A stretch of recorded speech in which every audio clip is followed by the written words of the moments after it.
Okay. Hello. Turn the music down so I can hear myself. Hi, everybody. I'm hoping the audio is working again. I should probably check that. Video is working again. Oh gosh. Okay. Yes, it is fine. Sorry, I would have been here sooner, but then I decided to have a snack, and that snack was gummy bears. And I forgot. Gummy bears are gummy. They take a minute to chew. So... okay. Alright, so, we're just gonna chill and fish today. I've been kind of, like, trying to figure out, like, things to do on stream, and I have stopped thinking about trying to be clever and creative. So we're just gonna fish.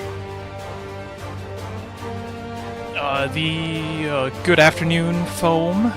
Hello, seriously, I got your message, but I literally ran out of energy like 3 hours into my day yesterday, and I haven't responded. But I did see it. We'll get you hooked up and all set up, so don't worry about that. And hello, Sleeping Blue Jay. Hello, PGS Nexus. We are the Albanese gummy bears. I've had the Albanese gummy bears. I got those for Christmas.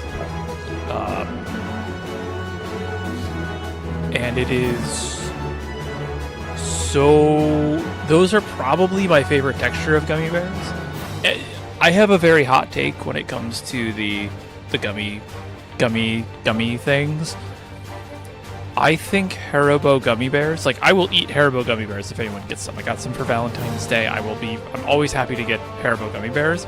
But if I had to rank them, Haribo gummy bears are a B-tier gummy. The gold bears, specifically. That is my hot take on gummy products, of which I consider myself a minor expert in. So...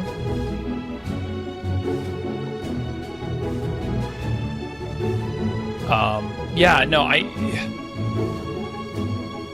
the Welch's are one of my favorites, but if you're looking for something that isn't a fruit snack but is classified as a gummy bear, I would look into Black Forest.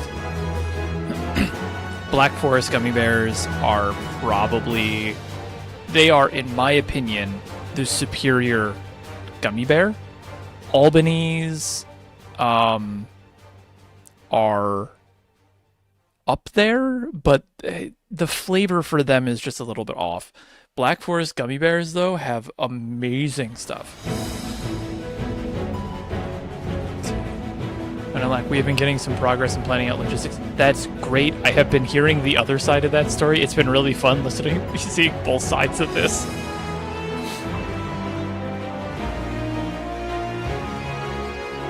Though speaking of Mahjong, I figured we got, like, I built myself a little fish train just to, not necessarily to adhere to, but to just give myself an idea of what I wanted to kind of catch today. We're not going to be fishing on the main, we're going to be fishing on the alt.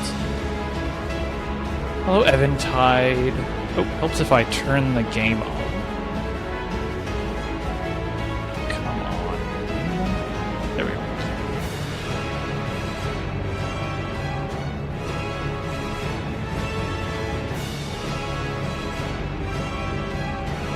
But once we come out of this, once we come out of the ads, but we will just probably get started with fishing. I'm going to just play a quick game of Mahjong because I've been wanting to play Mahjong all day. And I've had this guy sitting here already. So we're going to just do a quick bot match before we get started. I don't think the queues are going to be good at all today. Let me look. Not right now. There's people in queue. If it's at 11 minutes, there's people in the queue. I just don't want to wait. So we're just going to do a quick bot match to kill time until the first fish comes up. Because I have a little fish train that I built out.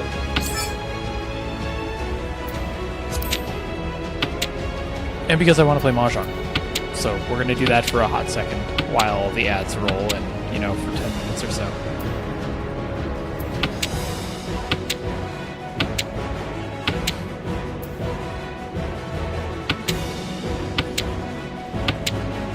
But I've been playing a bit more Mahjong since I have much free time now.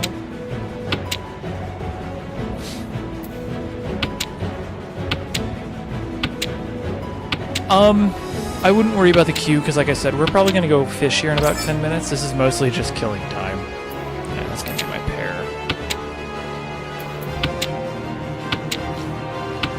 But I definitely want to do a Mahjong day at some point in the near future. That'll probably be next week after FishFest. Which, by the way... How will the challenger recover from this, I wonder? I'll do this when everyone's back, but FishFest is on Saturday.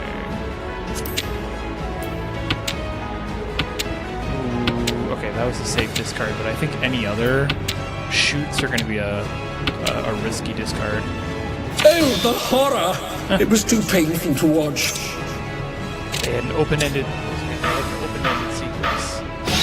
Our challenger is down, but not out. You missed whale due to fate farming. I missed whale because I just straight up forgot. I think I was making lunch. Alright, so welcome back everyone from the ad break. So this weekend specifically, in like literally, what's today, Tuesday? Wednesday, Thursday, Friday, 3.5 days. You know, this time on Saturday. We are going to be starting, or we're going to be midway through FishFest. So, oh, my link didn't work. Give me 1 second, I'll get that fixed. But we have FishFest coming up on Saturday. So for those of you who don't know, FishFest is it's our 4th year, I think, doing it. But it is a yearly in-game event where we have a bunch of like fishing-related activities going on. So we have a fish train, we have guided ocean fishing boats. How will the challenger recover from this, I wonder? We're gonna try for title runs this year. Oh, the horror! It was too painful to watch. Oh, that could. Ooh, ow. Ow. Holy Oh, crap. even I felt that one. But our challenger's still standing. I just got Yakumont by the bot.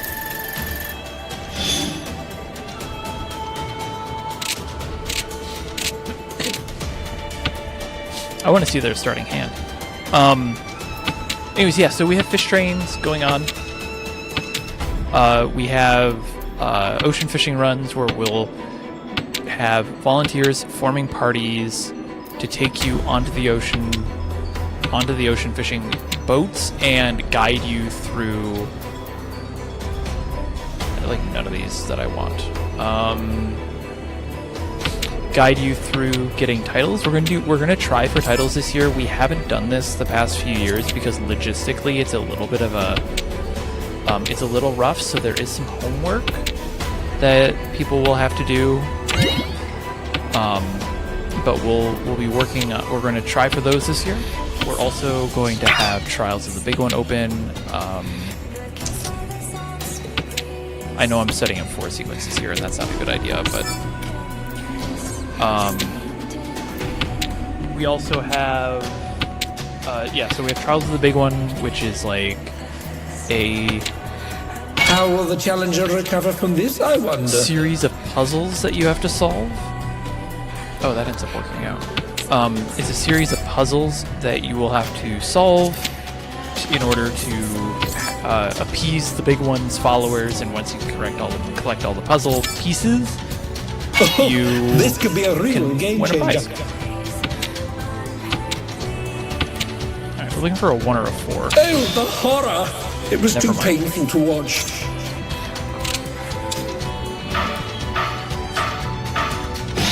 Our challenger is down, but not out. We have until round command heal. Okay, we got a few more rounds in us. So yeah, so you'll have these trials that you can go for.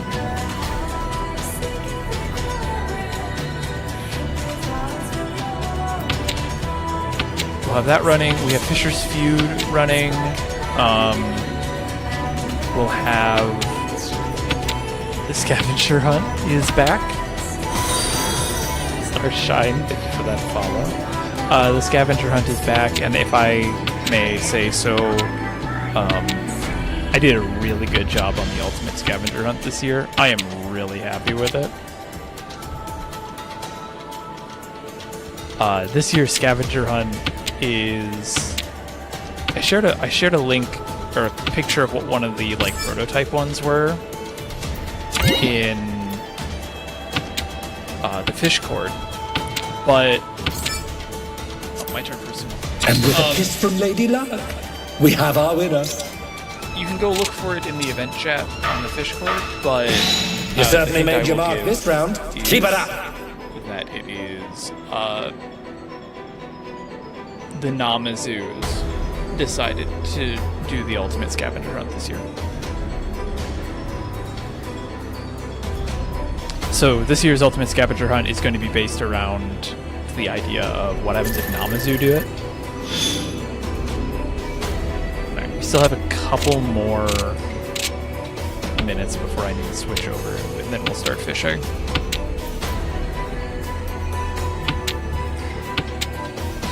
So, I'm very happy with how... Yeah, like that. I'm very happy with how the scavenger hunts came out. Those will be live tomorrow. So probably right after this stream, I'm going to go and upload the links to the website, and I'll publish the page tomorrow morning. So this time tomorrow, you all can start working on the scavenger hunt, and then you'll have until Monday. You'll have until Monday to get them all turned in. Same prizes as last year. We didn't. That wasn't really much of an issue, so we just decided to keep it because it worked. How will the challenger recover from this, I wonder? So we'll have the ultimate scavenger hunt again this year. I did kind of run with this idea of just Namazu running everything for the event this year, so there's a little bit of motifs for that. Like with Trials is a big one, it's themed around Namazus doing it themselves. The ultimate scavenger hunt is, a little bit of like what happens with Namazu. Oh, the horror! It was too painful to watch. That's 7. Yeah, that's 7 pairs. Tonberry is getting great hands. Our challenger is down, but not out.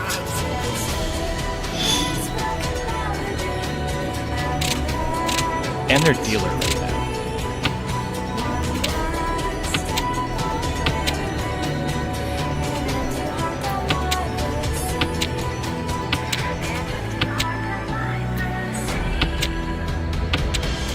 So FishFest, it's on Saturday.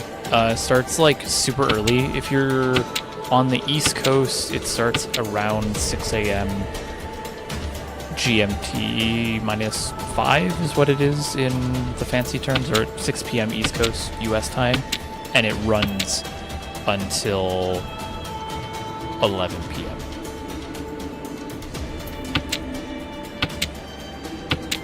So it's a good solid like 18 hours or something of just pure fishing. 3, 4, 5. This hand is a little weird because I have a sequence. I should probably fill these out with triplets. I mean, I guess I could have kept that 2 gone for the. Oh, I could have cheated that for... Okay. I'm rushing, which I don't want to do.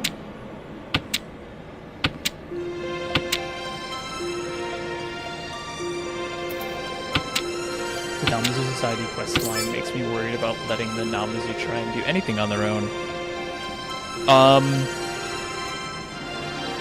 Yeah, no, that's pretty valid. But... How will the challenger decided to recover have from some this, fun I with the wonder? visitors, so that's kind of what we're doing.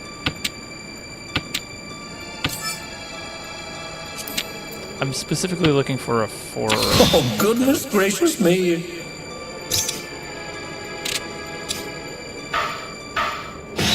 Our challenger is down, but not out.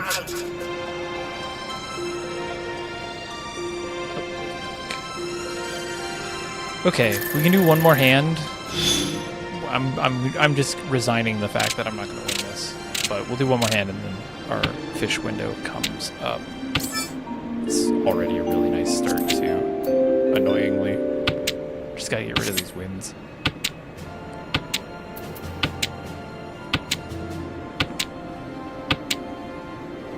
Oh, pain. Why did I think dropping a 4 was good? Yeah, so that'll be, so 3 a.m. PST. But here's the thing with the fish train is that it's running all day. I mean, the fish train literally is going to be running from 6 a.m. Eastern time to 7 p.m. Eastern. So, I mean, it's running for like 14 hours.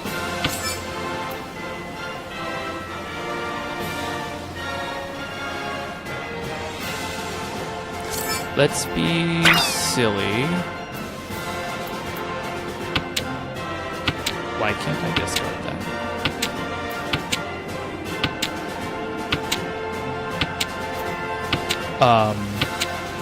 How will the challenger So, like, you'll be able to recover from just this, I show wonder? up and do whatever you need. For fishing, we have baits, like, too Oh, the seriously. We have horror! so many baits. It was too painful to watch. We always have so much at the end, so don't even think about bringing your own bait, because we have so much.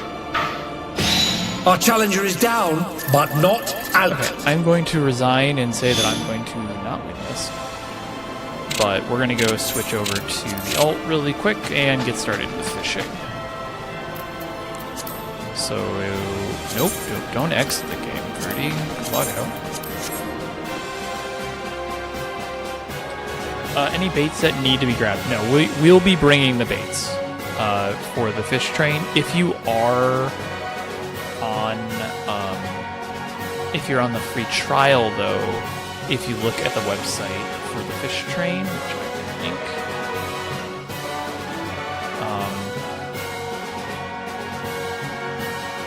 if you look at the fish train's webpage, you'll see the different schedules, because we're breaking it up this year. It's kind of weird. But if you look at the different schedules, you'll be able to see which bait you need to bring. But really, that you only have to do that if you are on free trial, because you can't trade. Oh, good question on me. Did I do, because I have Dardina already.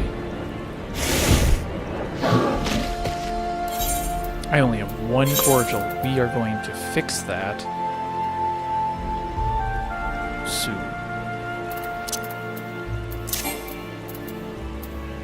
I might fix that after this window even. I can fix that in Chaos one sec.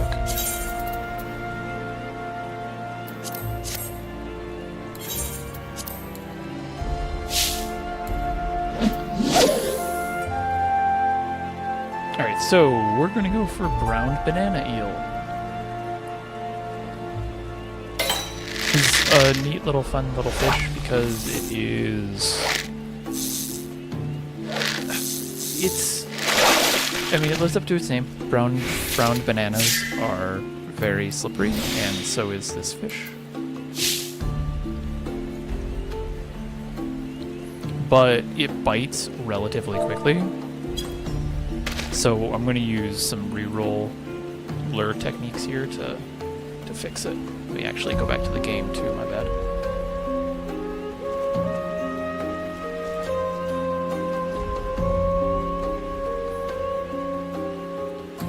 So with chum, I'm just going to wait until roughly 6 seconds. And if I don't get a bite, I just use Ambitious Lure and reroll. And then you wait 5 more seconds. So basically I get 2 casts for 1 with this technique. Most of the time.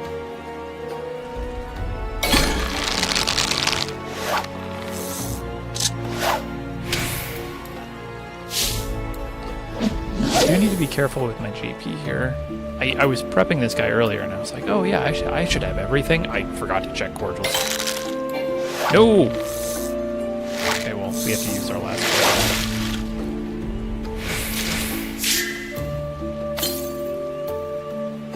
Did I accidentally double hooked? Whoops. And this should be okay. We'll be able to just go to, like, I guess, ribbon eels to pick up some script really quick. Let me remind myself of what those guys need. Not ribbon eel, Alamegan ribbon. That's it. Which I am doing because Tio mentioned that it was a quick one.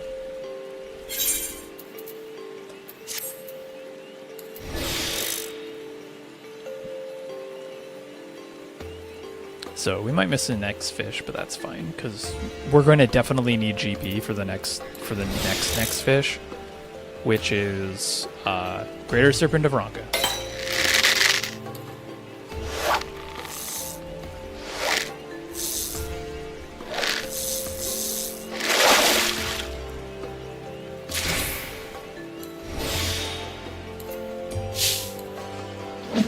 I think I'm going to do an early prep for Serpent too.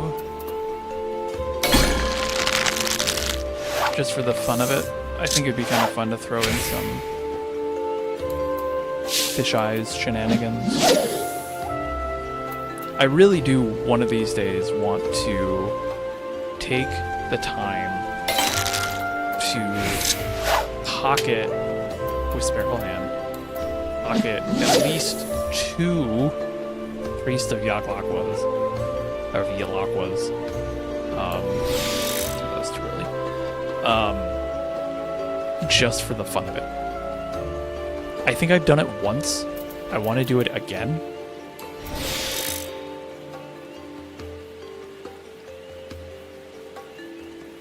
But it's one of those things where it's like it would just be really fun to have that screenshot of having just a bunch of Priests of Yaklak-was.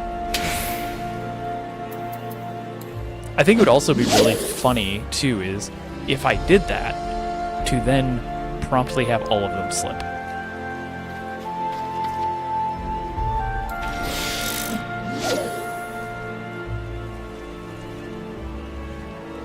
I think that would actually be very poetic, in a way, to have spend like an hour getting super lucky, getting 3 priests all at once, and then having them all just having Scree slip 3 times in a row. Which would be 20 times 20, like what point? Less than a 1% chance or something? But it would be really funny.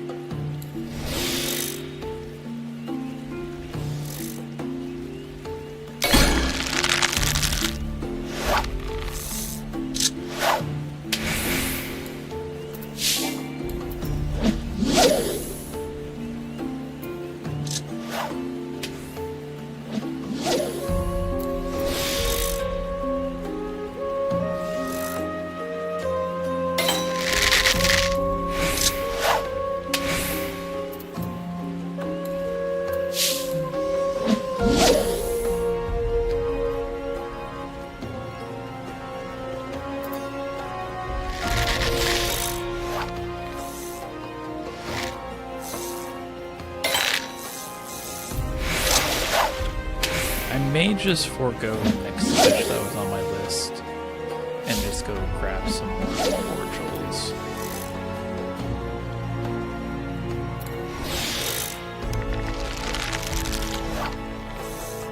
Nice slow. There we go.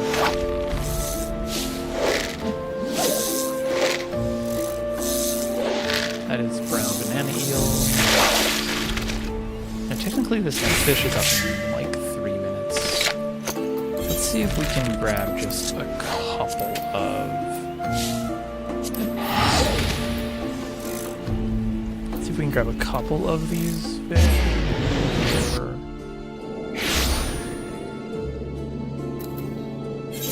Some scripts so we can have a few cordials.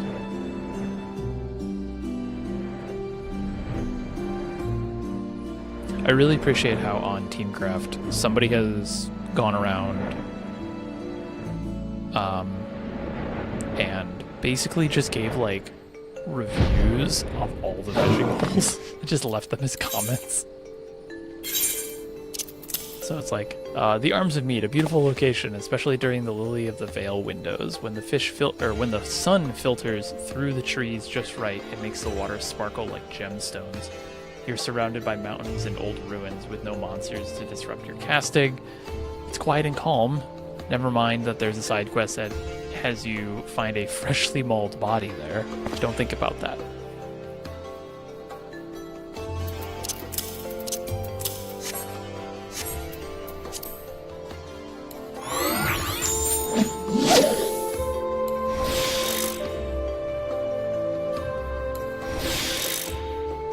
Oh wait, I'm using the wrong lure here.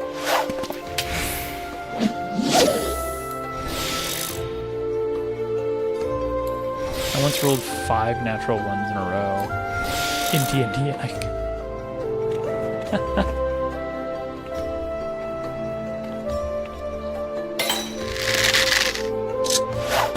that just seems... I feel like at one point, if you just roll enough on luckiness, something should happen. Bring back the mechanics of your rod breaking.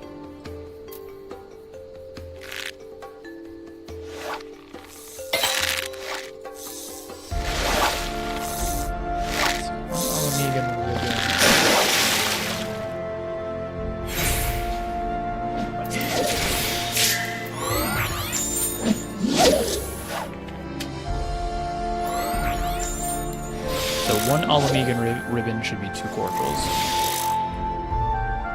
Not amazing for what we are doing, but being able to pick up 4 cordials really quick.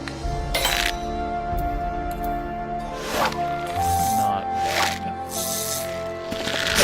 Oh, I guess I could also go do Thunderbolt deals really quick, but I do not have GP for that. I also don't know what the heck is. Let me go turn these in, get 4 cordials, and then see what we do.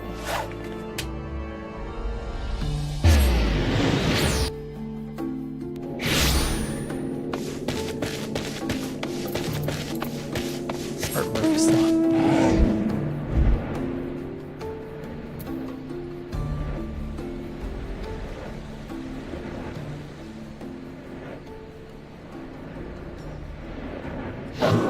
Is this all even unlocked? No. Okay. 60, 70. That should be 40, 40. Yep. And then I think after the upcoming Greater Summon of Ronco window, we'll do ocean fishing, and that will give us enough. For sure. Let me go... Is there a weather person nearby? No. Go quickly jump over to Tailfeather. Also, Eventide, I know you're following me around and I'm jumping around a bit. I promise once I have some cordials, it'll smooth out a little bit more. Alright, perfect. We can maybe grab the last 2-3 minutes of Thunderbolt deals.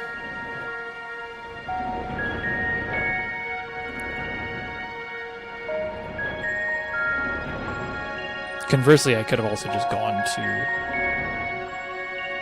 the fish that I wanted to go to, which was Woods Knife Zenith.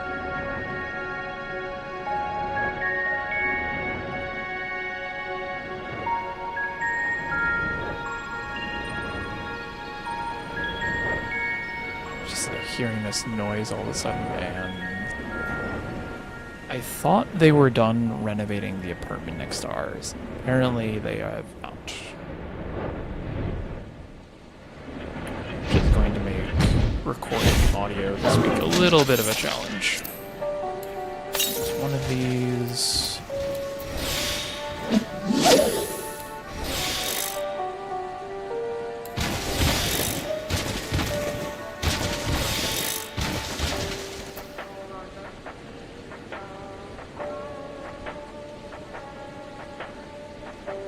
Oh, the other thing I meant to mention about the fish train as well is we do have the Fingo board, so this is basically like fishing bingo. This year, you can just follow along and you have that as a way to kind of maybe catch a big fish, but you need a little bit something else to do before moving on to the next stop. You can use Fingo to see if you can fill out a board. See how many of the fish you can catch. That's also on the fish train page as well.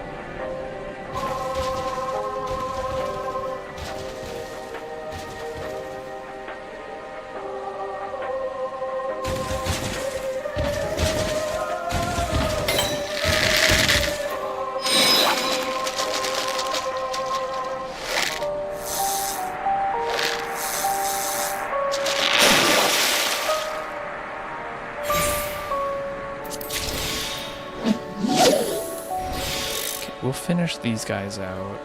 That should give us enough cordials to at least make it to the serpent window.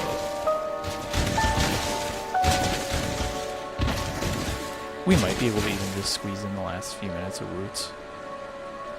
I think. No. There's, it ends when the sun ends, so we're not going to do that. Yeah, but we could try and visualize it, but then Serpent's gonna be up, like 17 minutes later.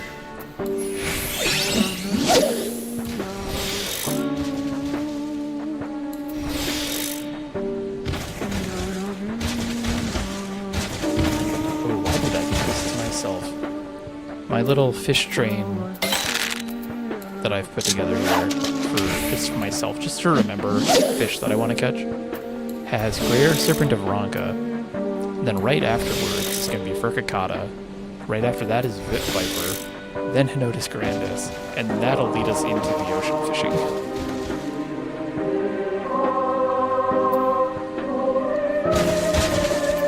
We'll probably miss Circuit Tilapia. But we also then have that we'll be able to do right after.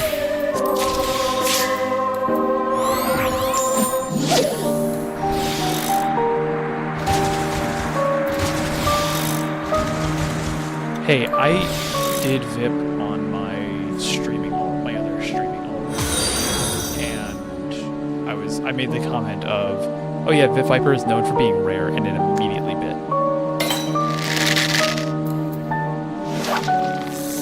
Frogflower, thank you for that follow.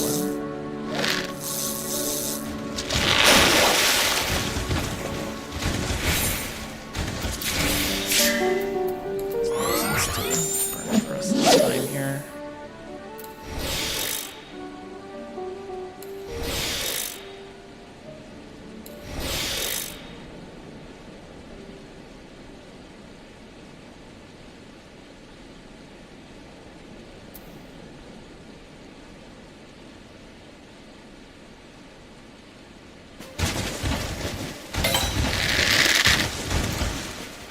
It was a funny short. If there's ever been a short, like a piece of content that I've ever done, that's going to be a short. It was that specific moment with the Viper.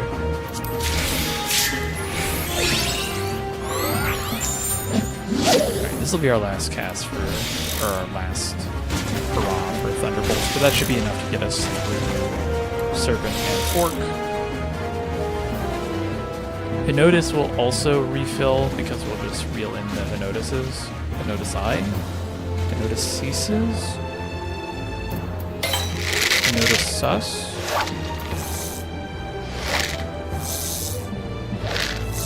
game audio is a bit loud. I bet you I know what it is. This right here.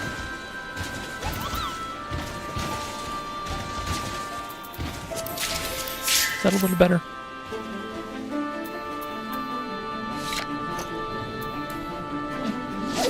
That sounds a little better.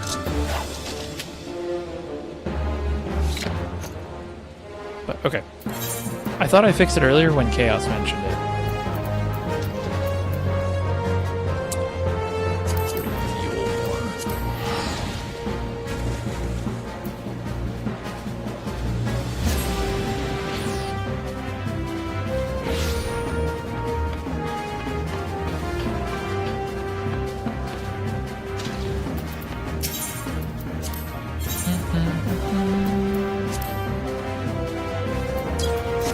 I do this every time.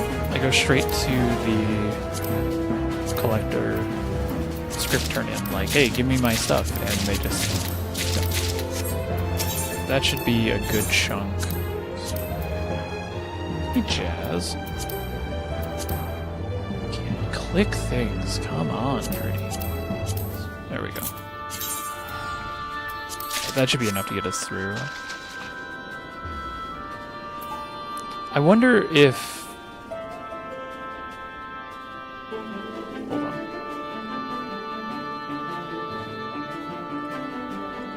Check my filters. Okay, no, I don't have a limiter on it. Okay. Yeah, let me know what's going on, because I do have different audio. Like, I did change my audio around a little bit after having issues with it in the past.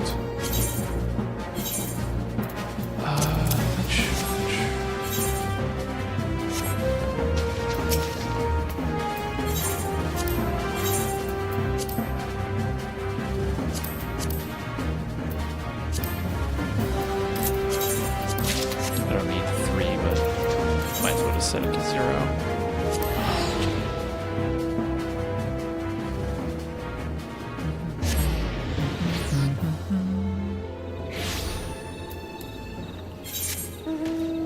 Okay. So we have Greater Serpent of Ronka up in 6 Eorzean hours, so about, what is that, a little under 18 minutes? Yeah, 17 minutes.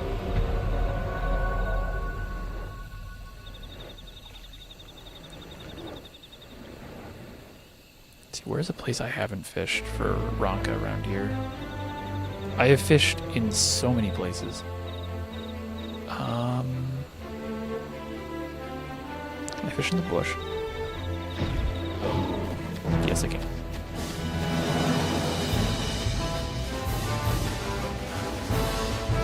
See, this would be like a really good scavenger hunt picture of like, haha, where is this? And you have no idea. It could be anywhere in Raktika.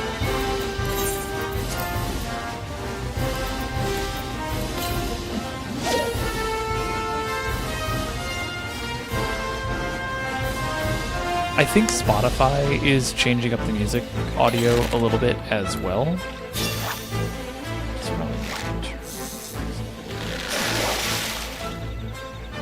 I think that might be messing with it a little.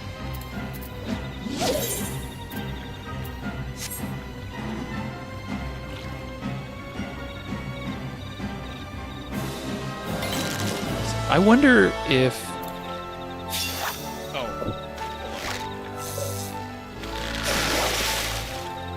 I think part of the issue might be that my microphone was angled away, so if I was doing this, you can't hear me as well because I'm not talking directly into the mic, but if I'm here, you can.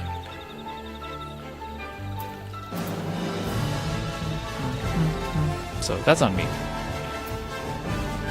I've had that issue before.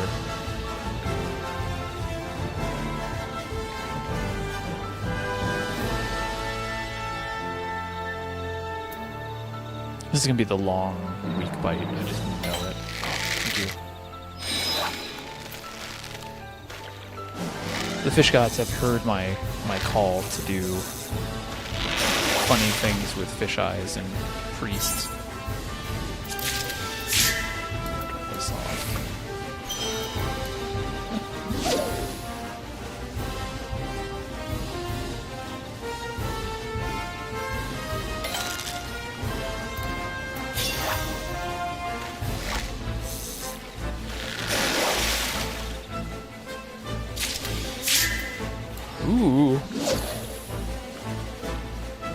back. You know who isn't here? You know who should be here? How could I have forgotten? Philip.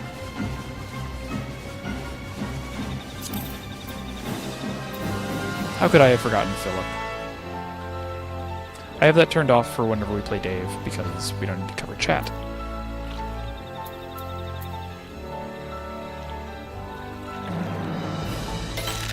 Yeah, see, that was what I was expecting last time. 5,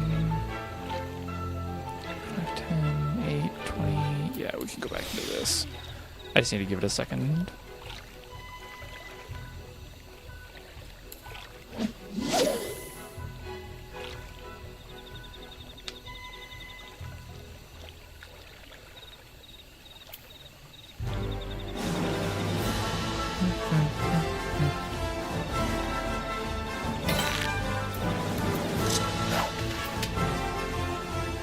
Now, I'm not going to use my English art stacks here because I want to save those for later, probably during Fish Eyes or around when we'd be using Fish Eyes if we get there. Just because that'll just be cheaper.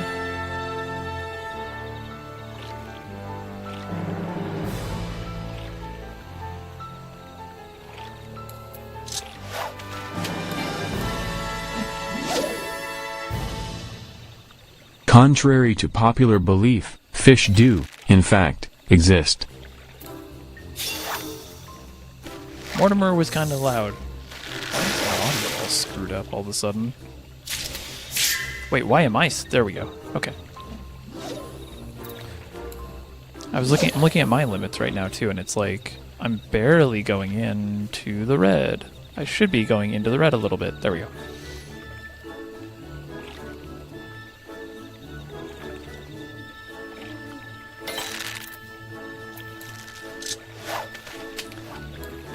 I think I only have that fish fact once in the list, and I think it has probably been the most chosen fish fact by Mortimer.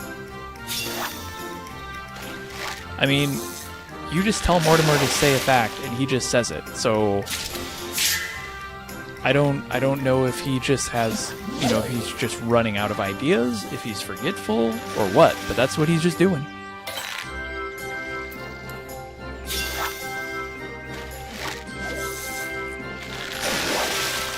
Yeah, the Final Fantasy XI devs invented fish in 2002, the same way that Abraham Lincoln invented stairs in, you know, the late 1800s.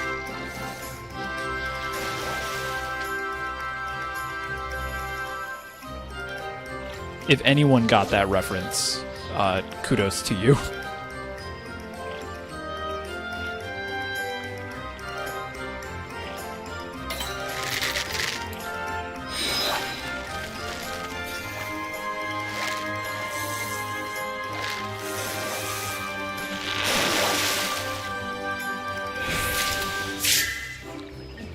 Another Uryops.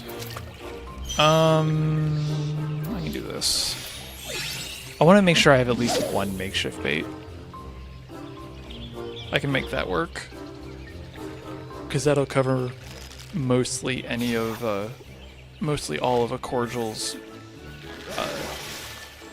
cooldown.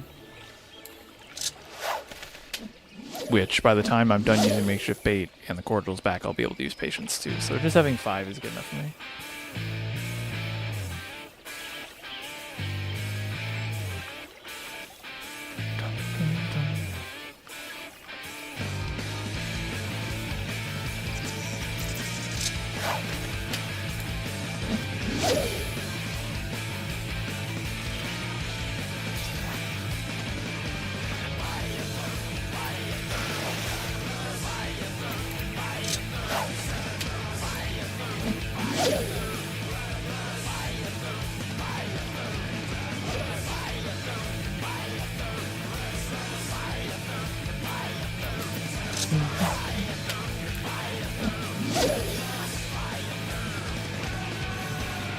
What's today's date?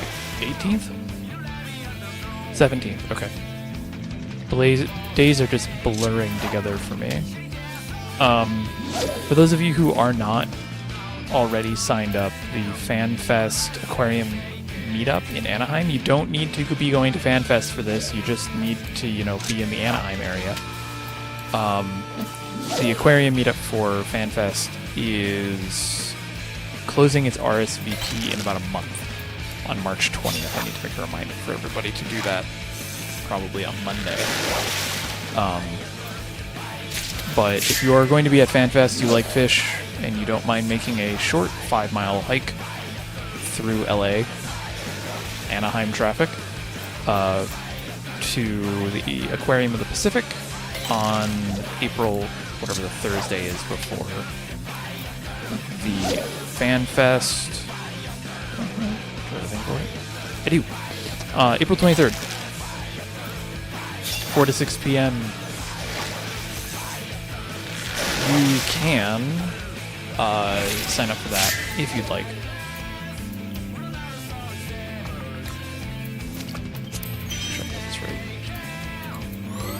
You can sign up for that if you would like, to just guarantee that you can get tickets to go to the Aquarium of the Pacific with a bunch of other people. Last I checked, there's about 100 people RSVP'd. There is no upper limit. I've already talked to the aquarium about it. They're like, yeah, just give us a call with your number and we'll be able to work on it.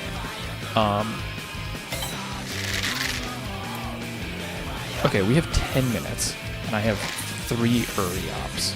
It took me 10 minutes just to get that many Uriaps. I think I'm going to blow all of these with fish eyes. So I can do this. I can definitely do that. I need to do that. Cast out fish eyes. Okay. Oh, wait. Shoot. $5 to whoever can see the mistake I just made.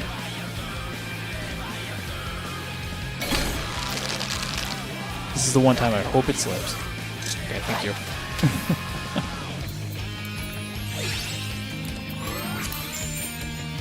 It helps if I want to store it. It helps to make it large size. I'm hoping this is. Oh, this might be long too. I'm only gonna get 2 out. Oh, that's fine. The goal with this is just to have a chance at. It's just to give you more chances at priest than you would normally. I think fish eyes is really underappreciated for Greater Serpent of Ronca because it basically makes Priest of Yaxlaqua an always up fish, and that's a very good thing.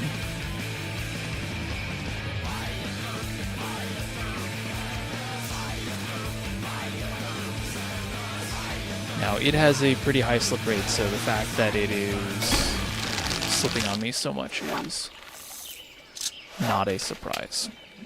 Okay. Yeah, if I had remembered, I wouldn't have used the Angler's Arts there. So I should look up what is the slip rate of Priest? Is it 80 something? Yeah, 87.9. So, theoretically, statistically speaking, on average, if in an hour you can mooch at least 10 priests, or mooch 10 Uriops, you can get at least 1 priest.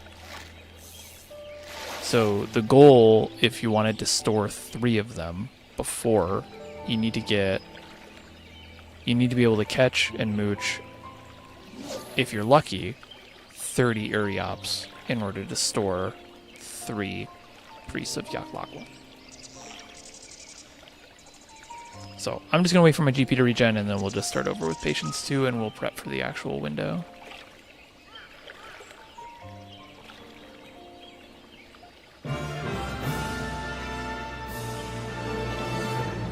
Because we only got 4 minutes.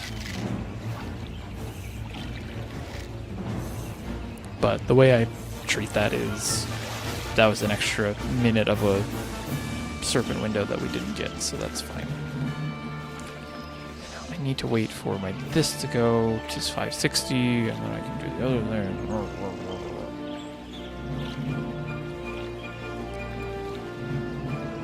I really, really hate the fact that I don't have 1,000 GP on this character. I mean, that's workable if you forgot to use prize catch and left your collector's glove on. If it is a collectible fish, just hold it.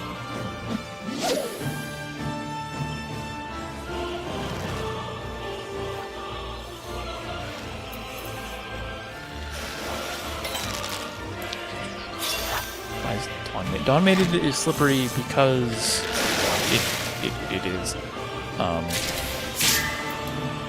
Dawn Maiden is based on trout.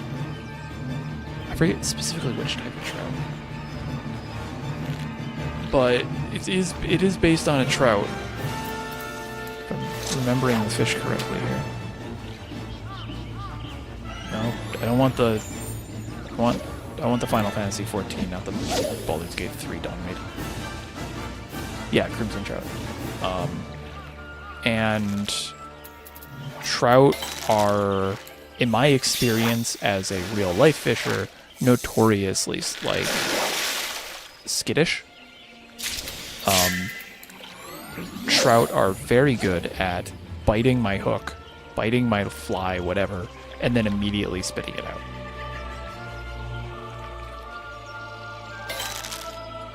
Like, they are incredibly good at that.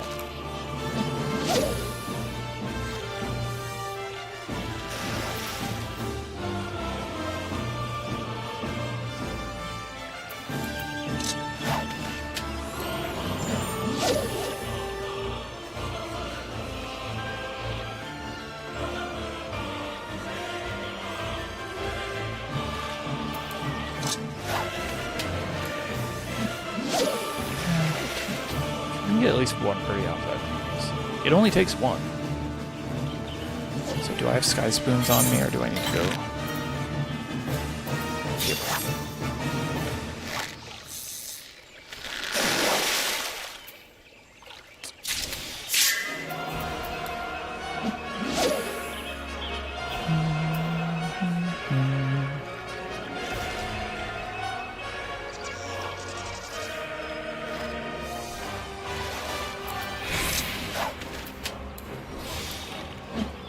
Spareful Hand also just makes this fish, I think, a lot of people will look at the fact that Spareful Hand lets you store fish to mooch. So you can basically just store a bunch of Uriops ahead of a window or a bunch of priests. And that in one hand, that does make things easier. But I think it doesn't make it easier in my opinion, it just makes the process smoother, which makes it feel easier. Like, the actual rates don't change. It's no harder or easier to catch, like, to get a Clown Tetra to bite or an Uriops to bite.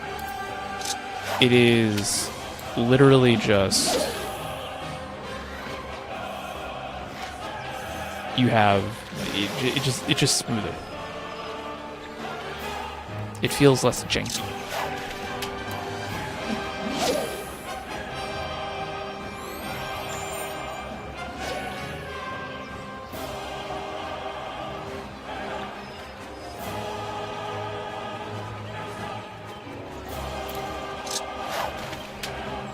I guess I could probably be also Emler rerolling these Clown Tetras if I really wanted to.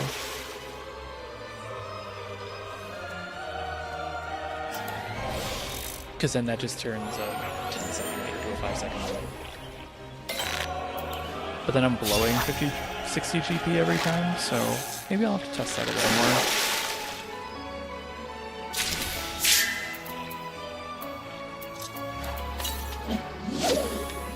In my head, it's not worth it unless you are, like, really pushing. Because you can't differentiate between a Clawbow, a Yellow Pipra, or a Clown Tetra.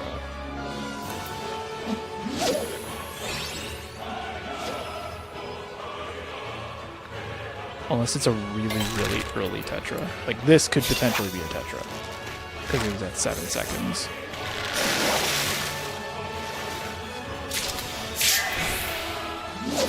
Uh-oh. Thought I was going to get that underneath.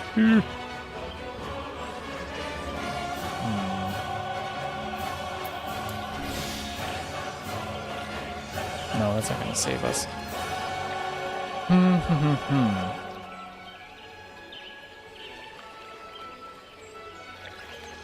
Hope it's a large size.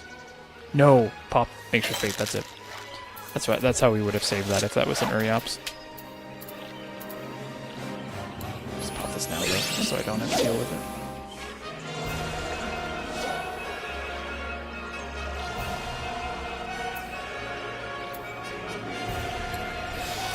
Maybe in the window I would use it, because if you had enough, you could make that work. Because then it just becomes a 5-second bite instead of a 10-second. I think time-wise, maybe that would make more sense.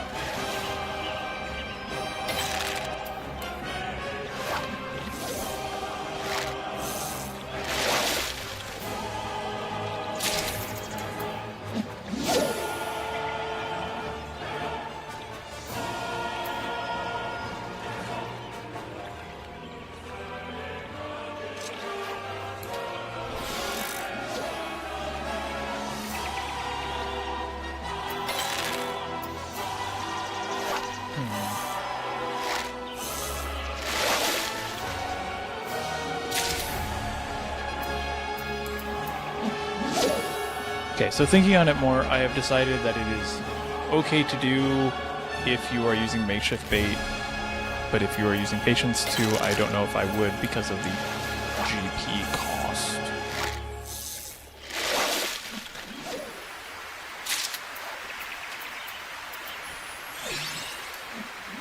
I think that's where I'm sitting. I think that's my decision.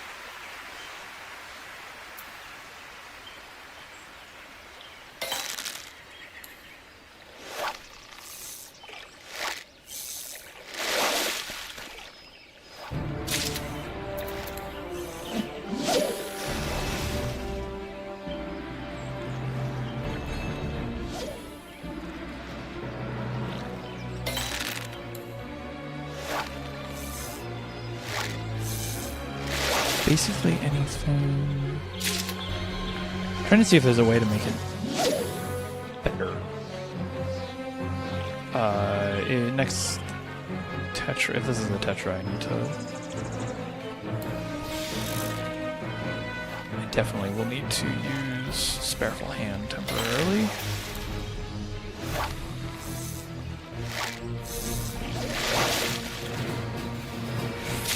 It is cool. Do that. Ooh, 90 seconds? Less than 90 seconds? A minute 40, okay. If this ends up being an Uriops, we do have enough time to go through the whole chain, but I think this will not, I don't think, because you need like 20 some odd seconds to get to the Uriops, 30 seconds for the Uriops, another 25 for Priest. So you need about 50 seconds.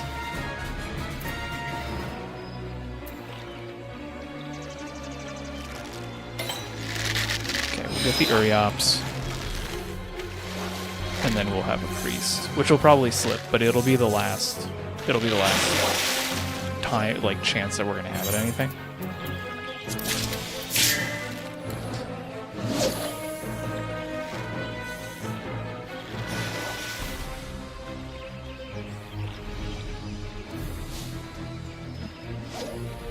So this is a guaranteed Priest bite. Priest uses powerful hook set, despite the fact that it is just incredibly slippery.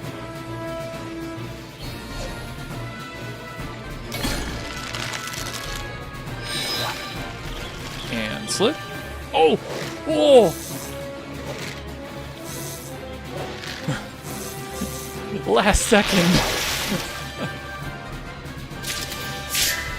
And we mooch the Priest and hope for a Ranka. That's it. So we literally go from an 80% slip chance to a 80% hook chance. So they're inverted, basically. And we got it. Okay. Woo!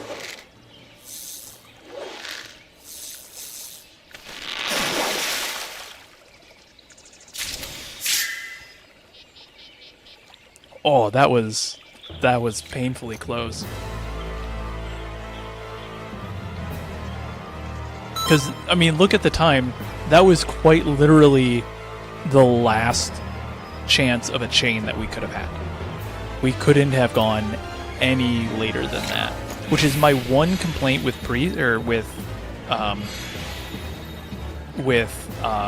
Serpent. Some of these mooch fish will have like an extra hour or 30 seconds or 30 minutes tied on to their actual window. But with Greater Serpent of Ronka, you have to get that preach mooch out before noon.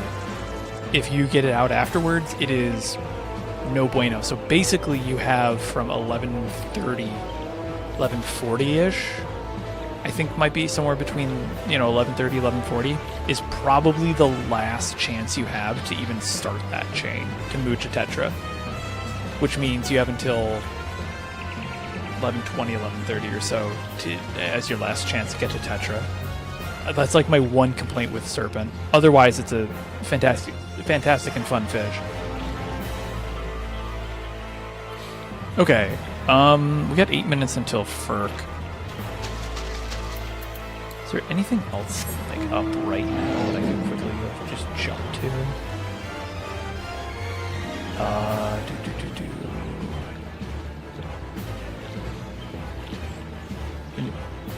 Plan for this. I mean, inkfish would be easy to grab, but we already have Xena.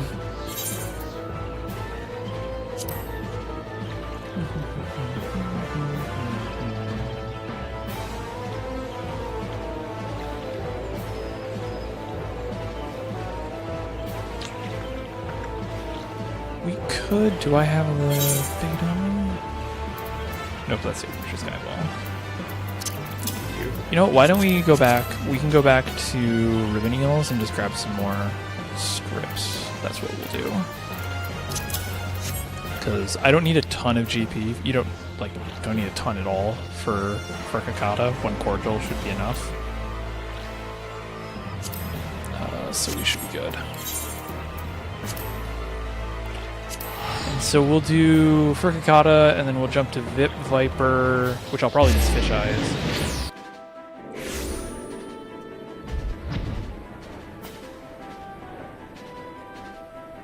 And then we can go prep for Hinotus right after that. We'll use Metal Spinner Tech too, because I don't have any. I haven't really explained that super well. But we'll do this. We have Furk in, like 6 minutes. So we'll just basically do these guys up until maybe a minute and a half until Furcicata. Make sure my GP's good, and then we'll jump over. So like 5 minutes with these guys. Hello, Rainy.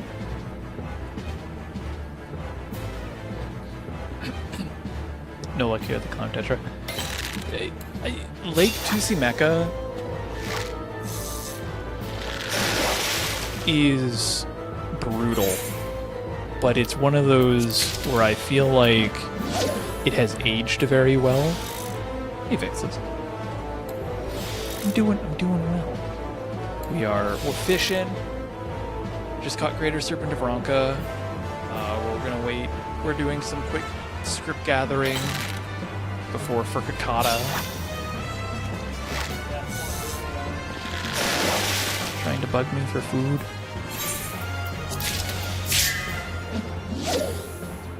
It's a nice day.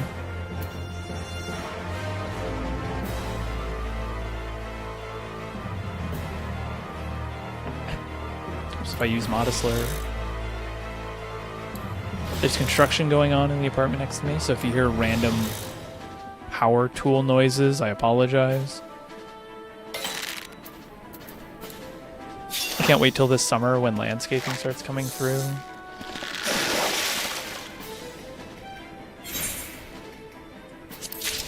to YouTube for reminding me that I am live on my own channel. They send me notifications about that every time.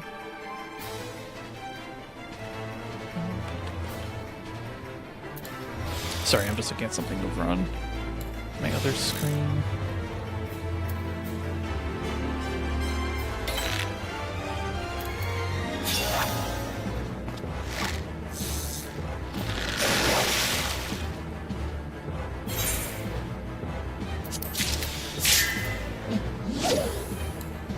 Another it's only been 2 minutes and we already have 8 cordials worth of ribbon eels, so that's good. Do I need any more script bait? Oh wait, no, we're gonna use metal spinner for Hinoda, so I don't need short. Half sky spoon. I have plenty of mayflower still, I think. Yeah, 108 should be fine for circuit tilapia. If we even get to it, we might go ocean fishing. And we'll use that for Hyphlosaurus if we're still streaming then as well.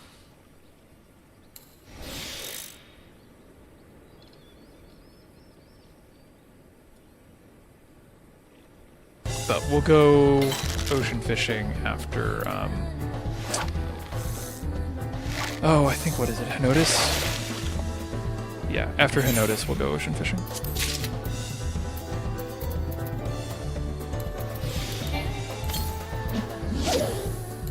So just 3 more fish. It's sunny today, too. Which, I'm the type of guy who would prefer it to be, like, mostly cloudy. Just because bright lights hurt my eyes, as they do most people. But it is only worse by the fact that somehow the snow that is outside of our window remained relatively clean, and in the realm of naturally occurring reflective things, freshly fallen snow is one of the most reflective surfaces light can bounce off of. It has a very high albedo, and it's really annoying.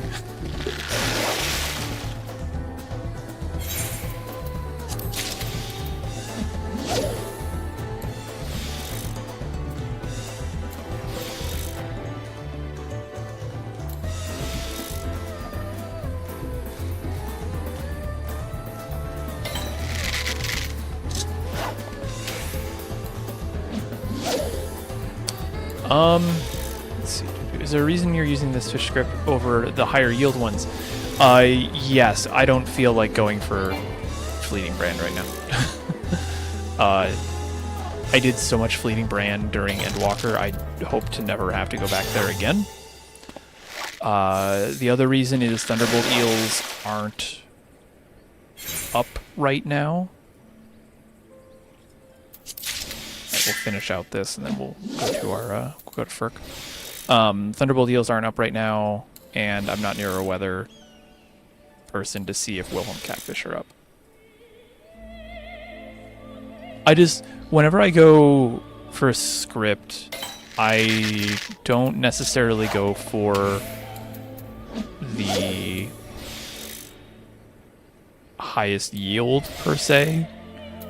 Because I'm not usually farming script in high volumes. If I was doing it for FishFest or something, and I needed to go farm for like an hour and I want to make the best use of it, then I would be at Fleeting Brand and Thunderbolt Eels.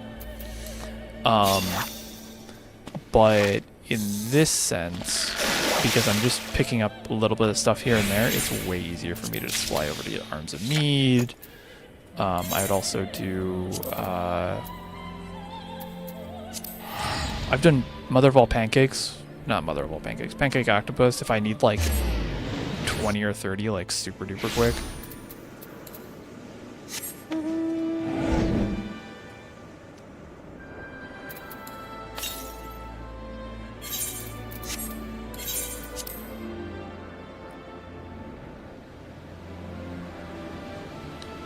So we're going to do Furcicata, which is up in 20 seconds. And then we'll go turn in all our collectibles.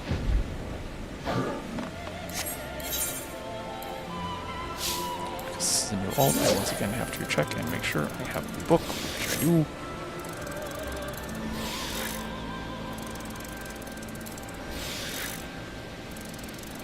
And it just opened. Ironically, I think that last one just came... Yeah, that last Modest Lair was right in the window, I think, so that could have been a Furcicata. I know it's an Anathenia, which is not great, so I'll have to take this one.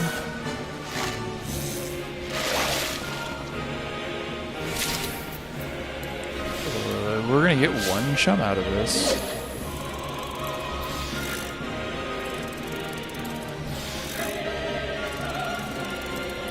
Fine. It's been a while since I've gone for Furcicata, if I'm honest.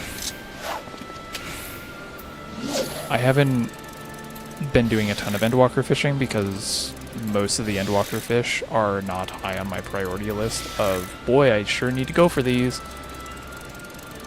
Just because they all are pretty toothless.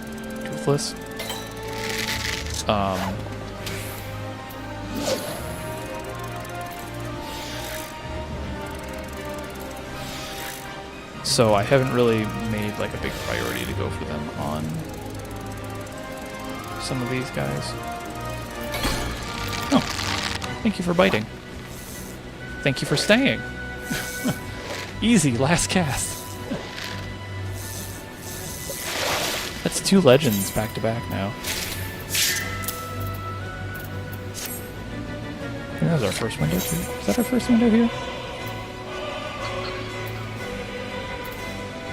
No, it is not. Okay.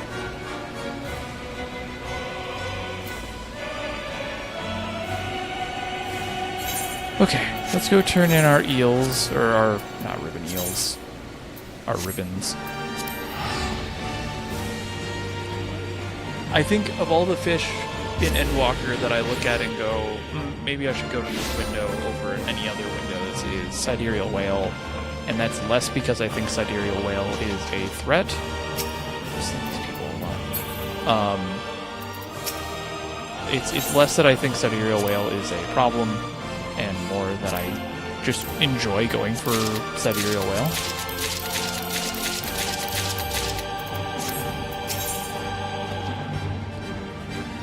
So usually I'll just go for whale when I feel like, you know, I want a slightly enjoyable fish.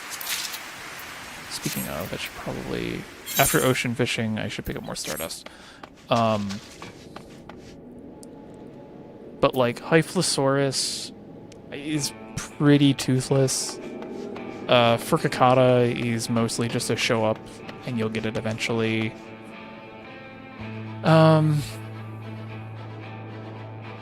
Garliichthys is maybe one of those fish that, like, you just need to make sure you make time to go to the windows and you'll get it. Snow, thank you for that follow. But afterwards, like, most of Endwalker's fish to me are super threatening. Even Durdina fish, I don't think is all that threatening of a fish compared to some of the other ones. It's just... It just exists. Going into ads, and when we come out, we will be doing Vip Viper. Make sure I have enough. Make sure I haven't even caught Vip Viper yet. Nope, okay.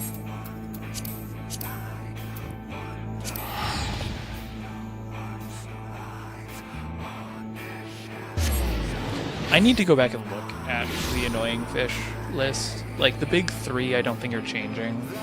I think Lancet, if anything, might have moved up a little bit. Actually, let me look. Fisher's Guide to Eorzea.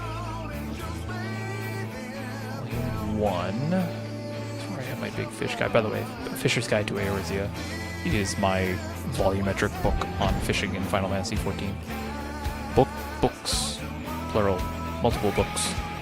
There's 7 volumes.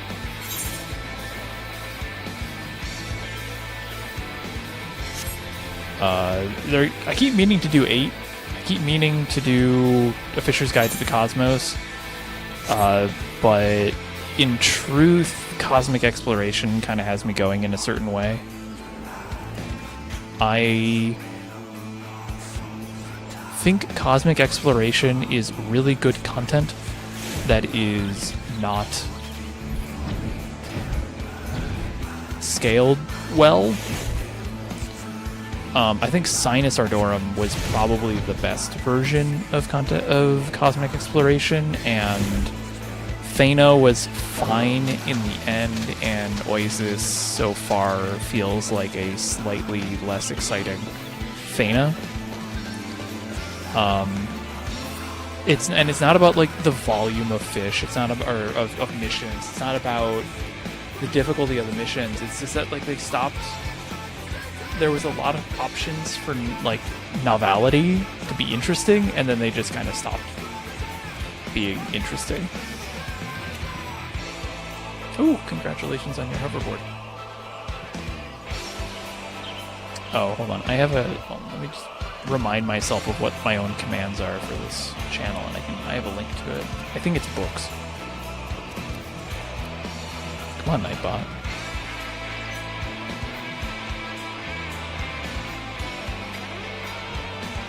Did I miss the sequentials? That was the interesting to go. Sequentials are good.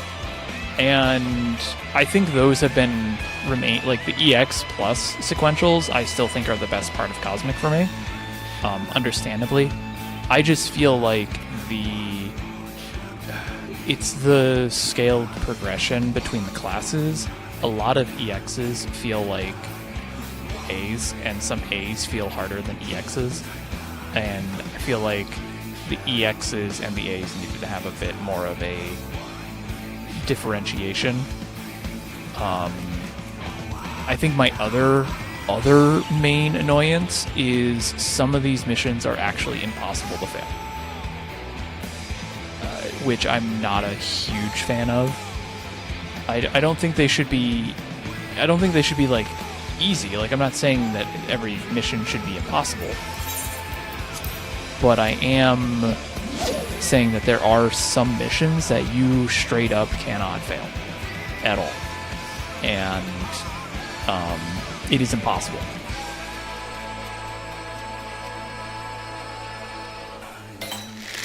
And in my opinion, there needs to be more failure rate in the A's, EXs, and definitely the EX pluses I think are okay. But I think I think the A's and the X's don't have a high enough failure rate. And I understand, like, they're trying, like, especially with Oasis, they definitely shortened everything down. They're trying to make it a little bit easier to access. They want it so that people don't have to completely grind everything out like Diadem was. Like, that makes sense to me. But you can still do that, I feel, and have challenging and engaging content at the A's and the EX level. And that's I don't know. I think that's probably my main complaint with the Fisher missions. Is it is impossible to fail some of them.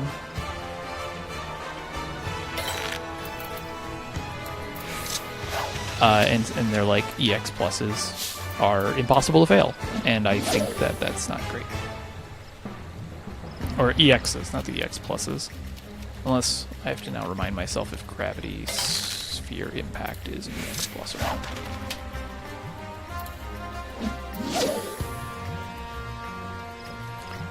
Remind myself. I haven't seen the newest ones yet, though. I know one of them has you catch 48 new fish, or 48 fish, which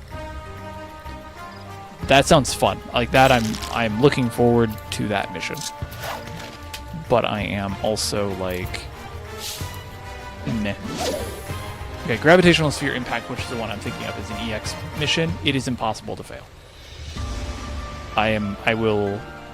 You have to intentionally know what you're doing in order to make that fail, I think.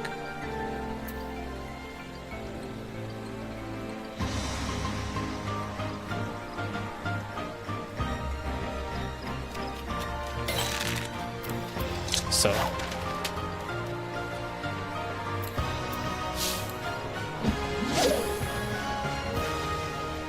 Yeah, they're definitely easier than Fana and Sinus so far, but the sweaty sequential is still...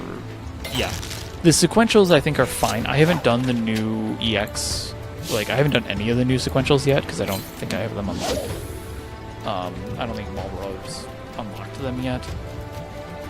But I think the Fana sequentials, the last two that were added, the EX Plus chain and the EX Plus chain, were fine. One of them was pretty front-loaded, and then didn't feel like it was. I think the one with Kaz and Avatar was pretty front-loaded, and then after that, it kind of just wasn't. Like, once you got through the first mission, you pretty much could make it to the end. That was okay. The solely EX Plus Fana mission chain for Fisher felt just right. That's what I wanted, like, all of the EX Pluses to feel like.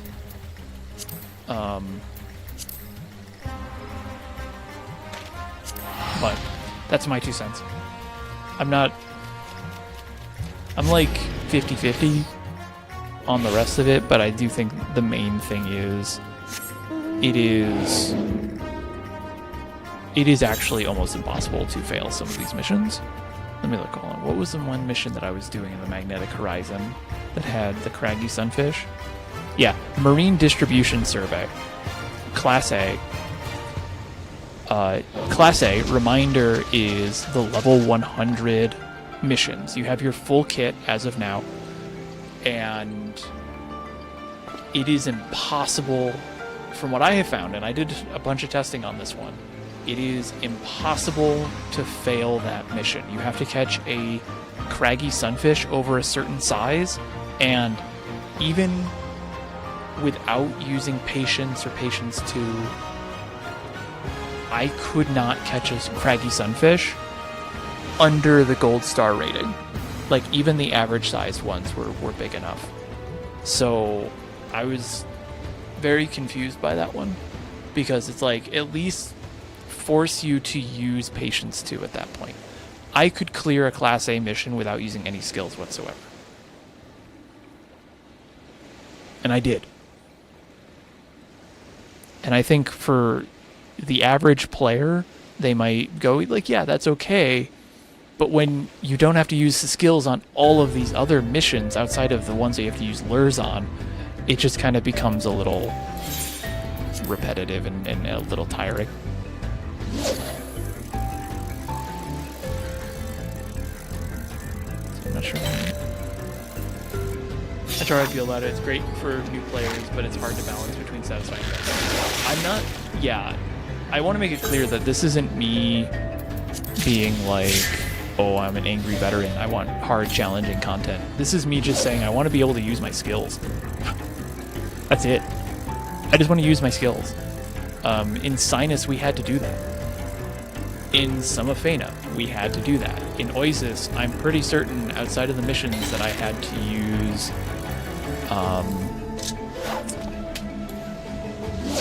you have to use lure on, and a few that require big game fishing, like Cosmo Krill, which technically doesn't even require it, but it makes it easier. It's just like, I don't feel like I'm using my whole kit. Sinus, I had to use my whole kit. I was using double hook, I was using triple hook. I had to, balance between using precision, or not precision, prize catch and the hooks. The cross-class missions were amazing. Those were a ton of fun. And if we could just have another Sinus again, that would be that would be great.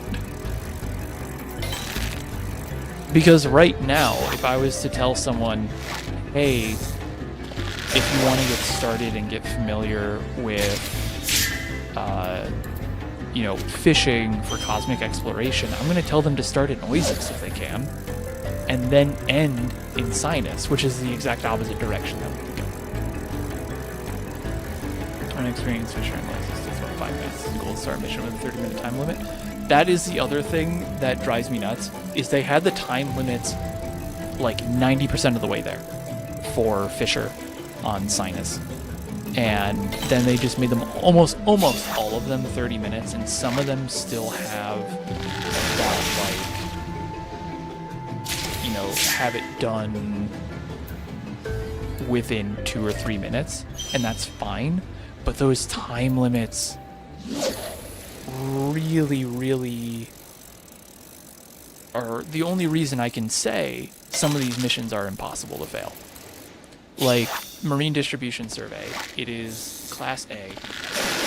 You have 30 minutes. You have to eventually catch, you know, 2, I think it's pseudo suckers. Is that what they are? Pseudo lump sucker, and then you have to catch a craggy sunfish. You have 30 minutes. You're going to accidentally run into the pseudo lump suckers twice without even using double hook, and you're going to use craggy sunfish. They're just going to bite anyways. The only optimization that you can make at this point is for time. Of like, oh, I want to, you know, do as many of these missions as possible in a certain amount of time. However, there's no incentive to do that. There is no incentive for me outside of the timed missions for weather to optimize for time. I don't have to optimize for time for 90% of these missions because, one, I'm not going to be able to do them over and over again because I get a random one every time, which I think is fine. But I can't just spam those missions over and over again.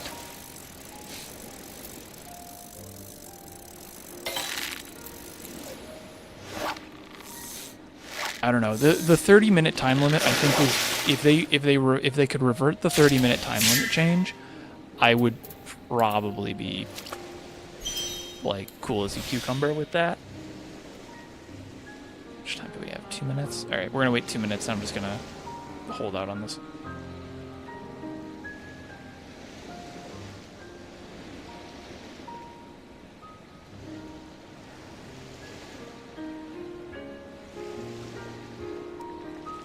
Also, Eventide, I totally missed that. I'm sorry you didn't get VIP, because I did not either. Oh wait, what am I doing? I can totally just cast out and get a moochable one. Yeah, if they revert the time limits and actually... And again, I'm just speaking for Fisher, because I haven't done any of the botanist ones, I haven't done any of the crafter ones, I haven't done any of the minor ones.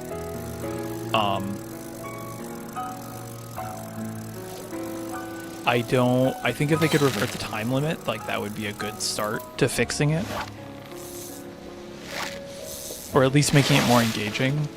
But I think to that point,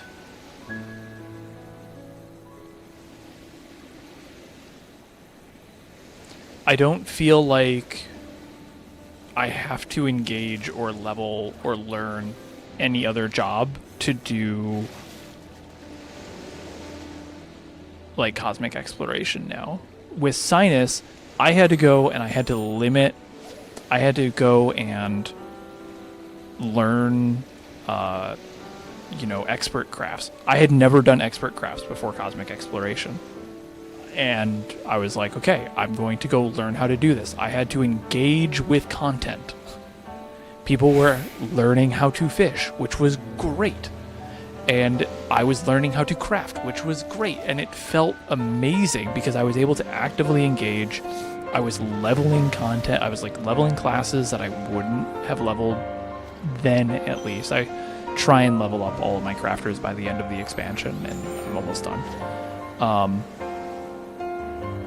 But like, I was feeling motivated to do that. I was having a ton of fun. Because, not because it was new, but because there was reasons to engage. There was reasons for me to actually go out and do missions on things that weren't Fisher.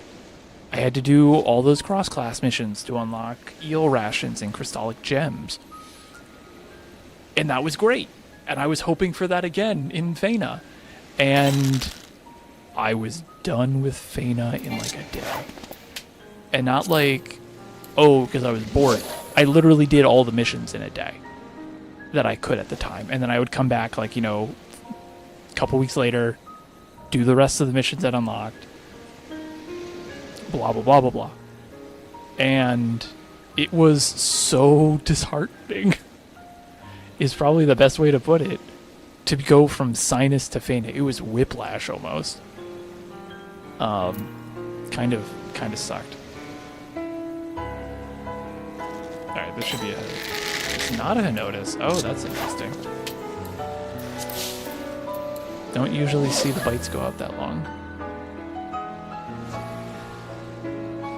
Alright, so let's see, it's 55. This will end right when the ocean fishing window opens. So let me look. Also, Jazz, like a few minutes ago, probably 10 minutes ago at this point, I did link the book that you were asking for.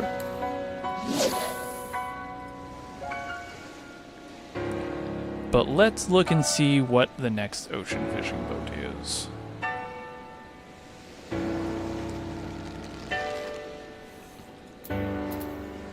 For Indigo... Oh, it's Shark Coral Manta. We're totally going to go do that.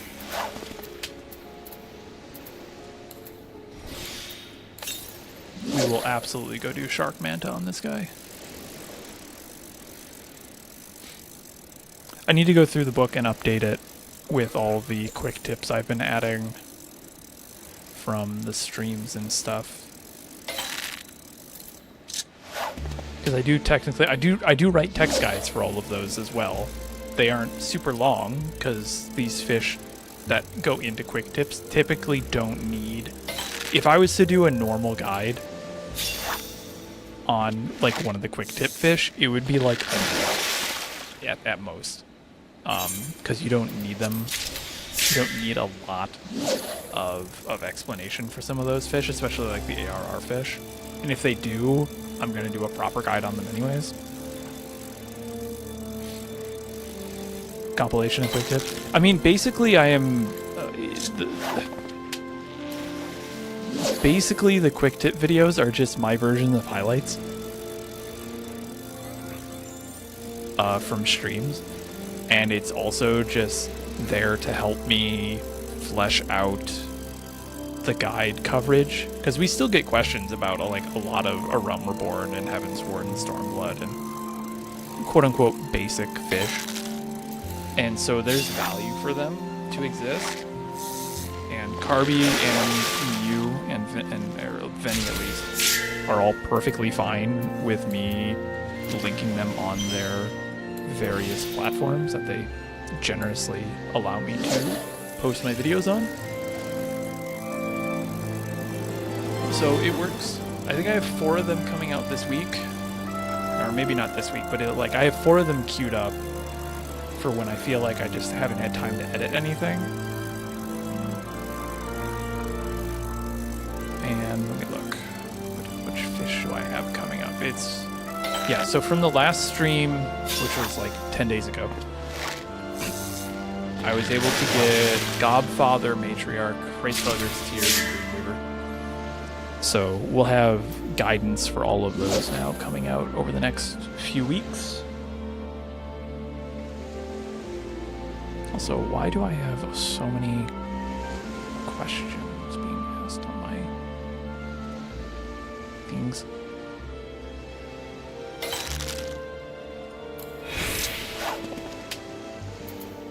Yeah, thank you for liking the video. That's fine. That's like, in truth, if I could have better visibility on guides and have a slight bit of monetization. I'm not looking to live off of these things. Honestly, my guides, a good guide makes about $1.50. That's like a really good guide makes like $1.50. If I... Okay, I'm out of time.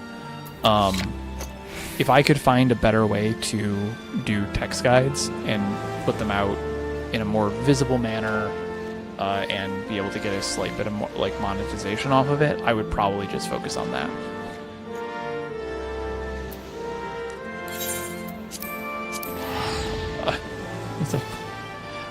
Well, here, I'll just straight up tell you what some of these guides have made. Because I don't care. Let's see. The Datniotes Aeroplanos video, which just came out, has made me a whopping $1 in, how long has it been out? 18 days. And that is flattened out, so that is, the next time I hit another dollar marker, it is probably going to be like 8.0. I don't do this to make money.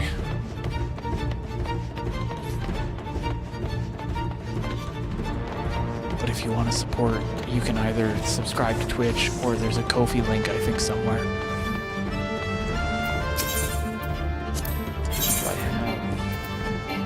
Do I have... No.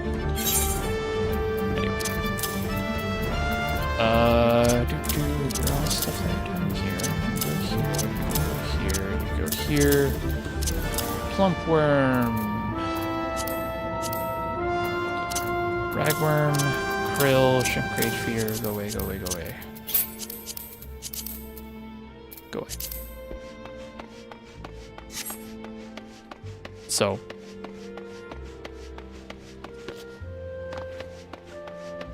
How the hell do I keep my inventory this way? Do you mean clean?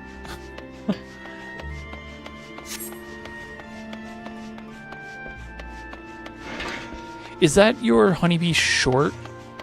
I assume, Vimy? Because videos are different. I've had like 1 or 2 videos. Oh.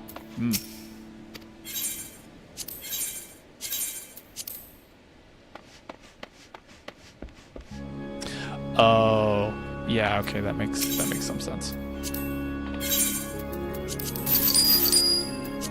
But how do I keep my inventory so clean? Yeah, like literally it is just delete things. This is actually messy. I need to go put some stuff away. It's driving me nuts. I think the big thing is if I need to craft anything, I don't hold on to materials unless it's like super duper rare to get, and none of the materials are super duper rare to get.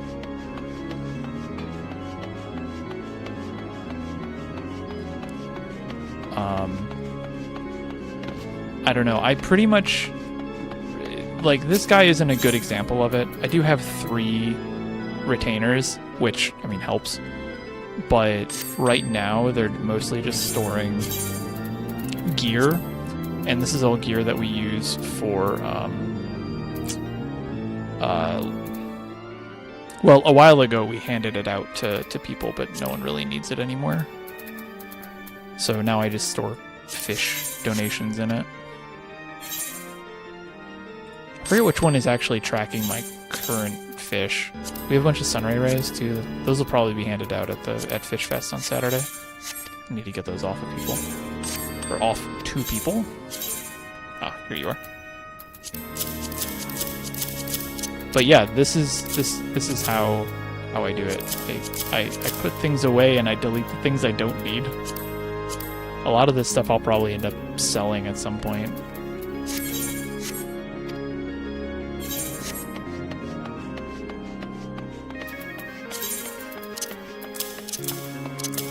Like, I don't even remember what to use with that.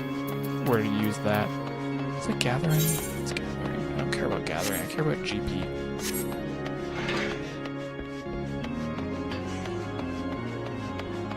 Nothing but seasonal housing items.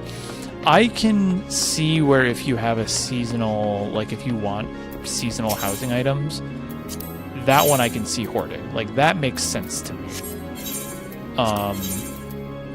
But if it's like stuff that you craft, the thing with botany and mining is at worst you're waiting 45 minutes. If that. For something to come up. Like, I think the biggest thing, for me at least, is that I'm just patient.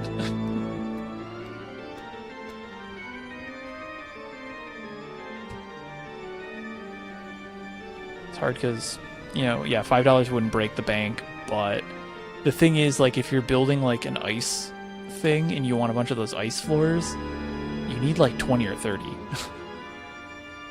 I think I was watching one of Denmo's housing streams, and they had a house that was just covered in ice stuff, and I think I did the calculations, like we were looking at it, like roughly how much was there, and it was something like a $300 or $400 build if they bought all of those parts manually. It's my glass cleaning microfiber cloth. Bunch of paperwork on my desks. Where did it go? Stream deck. Squape. I have my FanFest Squape still. It's starting to fall apart. My Loperit pen fell apart too. I was a little sad by that. A couple of dust bunnies. Where did it go? I don't know.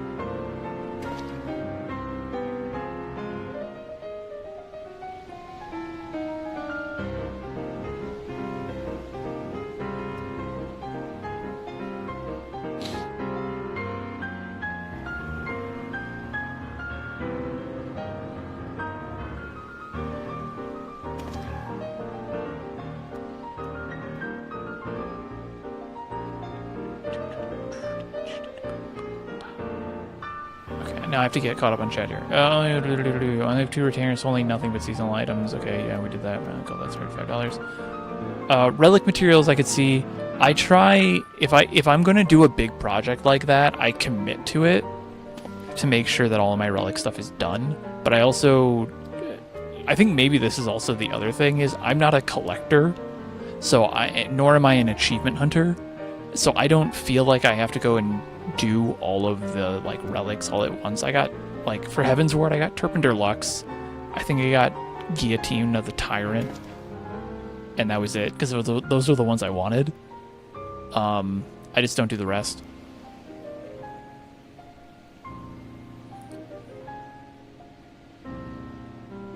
I do have a bunch of the Baja relics, but it's only like 3 or 4 of them.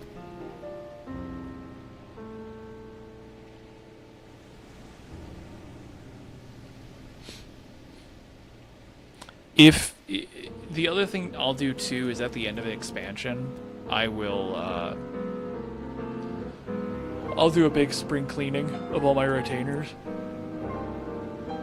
I'll probably get rid of a good chunk of my fish collection, for like a Realm Reborn non-high quality fish ones at least. I'll probably clean those up. Wait for the day Yoshi decides to add ocean fishing route to One Race Tales. That would be so much fun, though.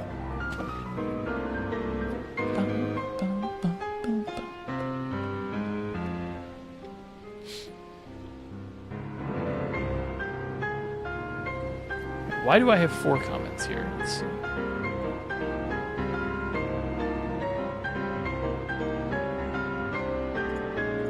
Oh, right, because I have quizzes. I have quizzes on my YouTube channel, which you can subscribe to here on that link.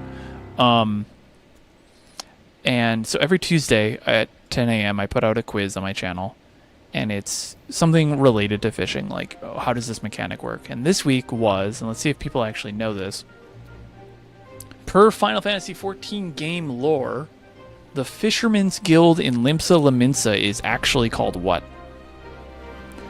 Is it called the Lominsan Fishers Union, Fisherman's Horizon, Gullai's Rest, or Wawalago's Pullers?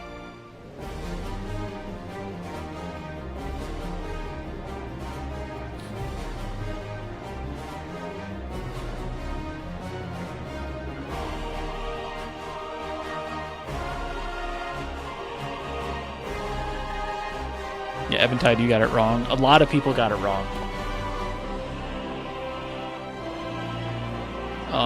As of right now, majority of people have gotten it wrong. Like, a good majority, 2/3 of people have gotten it wrong.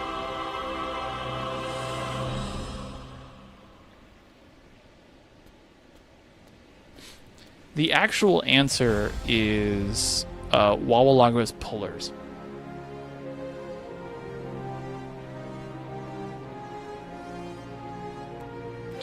And it is per Encyclopedia Eorzea. I, didn't have a boat showing up here in 5 minutes. I could probably give you the page. It's in Volume 1, I think. Volume 1, it talks about the Fisherman's Guild and Wawalago, and the official name of the Fisherman's Guild is Wawalago's Pullers. Versus Fisherman's Horizon, which is the name of an island thing in Final Fantasy IX. It's also the official name of the Fish Gourd, by the way, that some people also didn't know. Yep, Fisherman's Bottom is another name that would have gone, and I intentionally didn't include that one. Was it FF8? I couldn't remember if it was 8 or 9.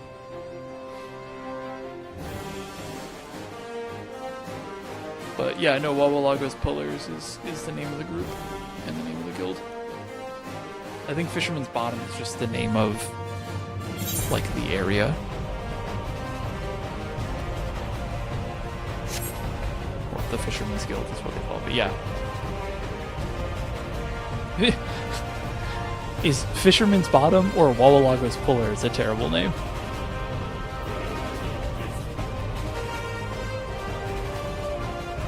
Yeah, well, it's because you're pulling up fish all the time. That was the name of it. Like, it makes sense. I'm not saying it sounds good, but it makes sense.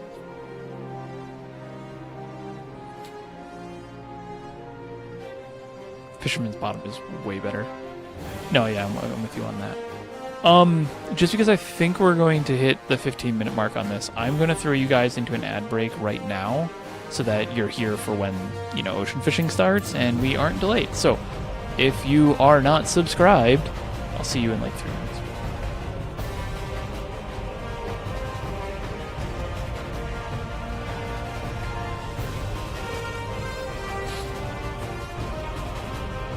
So, now I'm gonna have to go look that up. But yeah, that's the weird fun fact. There was some other, like, pullers name too. I was having fun coming up with answers for that one because I didn't want anything. Because when you write quizzes, you don't want to write something that is completely outrageous that it immediately becomes false, because then it invalidates the question and it makes it less reliable. So I was trying to come up with ones that actually made sense. So Gull Eye's Rest, Gull Eye is a trait, that would make sense. Fisherman's Horizon, carryover from Final Fantasy VIII. The Laminson Fishers Union is actually completely made up. There's the only reference to that is I was thinking of Builders League United from Team Fortress 2 at the time, and I was like, oh, what would be the blue version of Fishers in Final Fantasy XIV? And that's where the Laminson Fishers Union came up.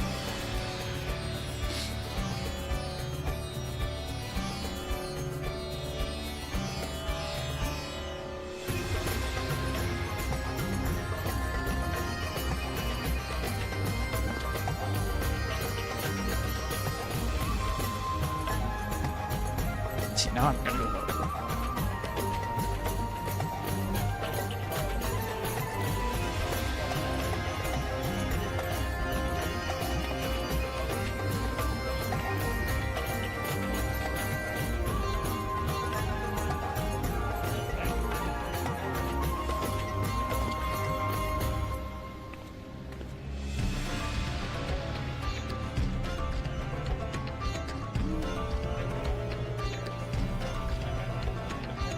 Sharks as a species are older than Polaris, the Australian band. Sharks are 450 million years old, and Polaris is only 14 years old. Just getting the mean ones.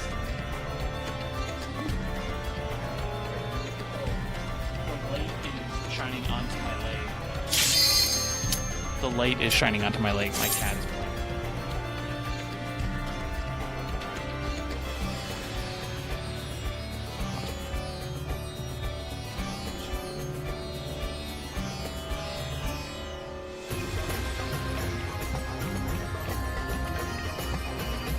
Yeah, we did. That one got added during the Charity of Light stream when we were talking with Quisty. So you can thank Quisty for that one.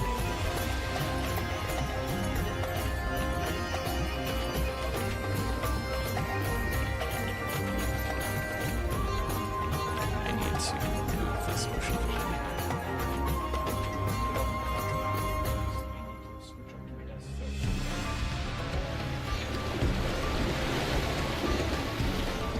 Loki has temporarily graced us with her presence.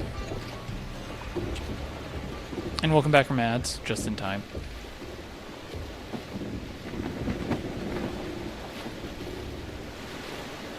Alright, so Nexus, are you saying that Wawa Lagos Pullers is wrong? I was so certain about that.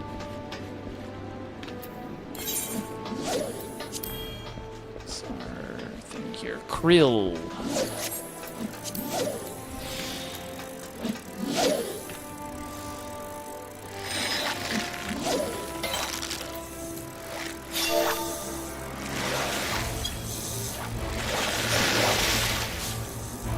Oh, it's wrong morally. Fair enough.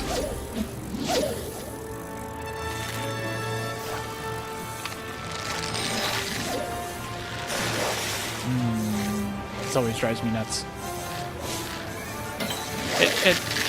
At 11 people on the boat, I'm less worried about it. But like,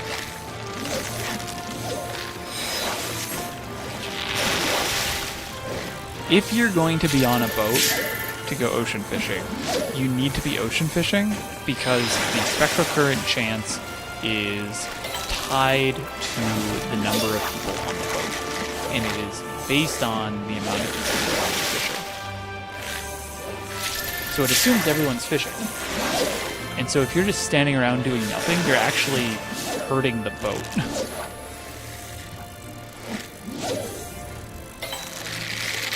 So if you're gonna go on and like G-pose, or if you're like, I only need to go catch this one fish, still fish.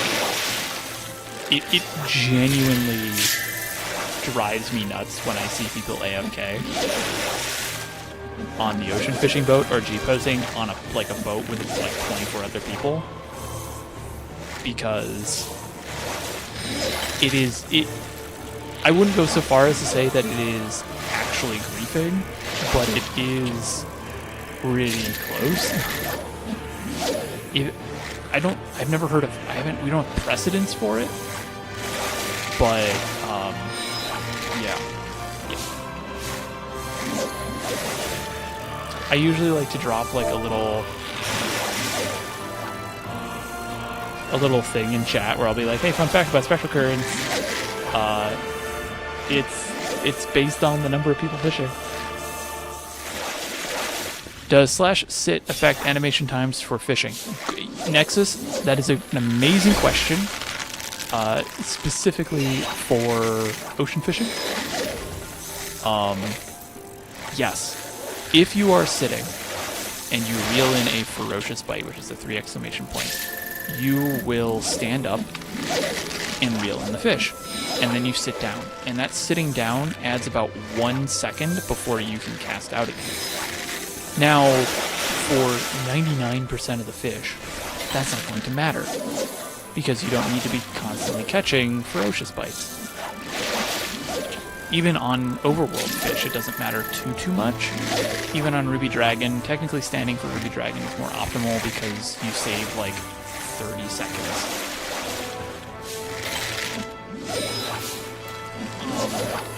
But when you're ocean fishing in a spectral current, you stand on every bite and every catch. So if you are sitting during a special current, I think we mathed it out, it's somewhere around 20% less points gained just because you're sitting due to the time loss of having to sit back down. Because you are locked from using any skills for about 1 second from sitting back down from random infection. So on the overworld, on fish like Ruby Dragon, I would be like, stand up. That's probably the only fish. That may be prepping for Garliacus, I'd say, stand up. Every other overworld fish, though, if you want to sit down, go for it. Not going to have a huge impact. Ocean fishing, if you are sitting down, you are actively making it harder for yourself.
Wait, did I? I did send that. I just dropped my, hey, fun fact, if you are not fishing, you're actually hurting everyone's scores.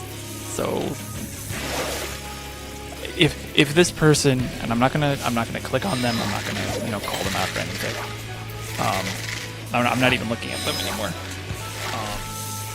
But if this person just starts actually fishing in the second zone, I will be like, this is unsurprising to me.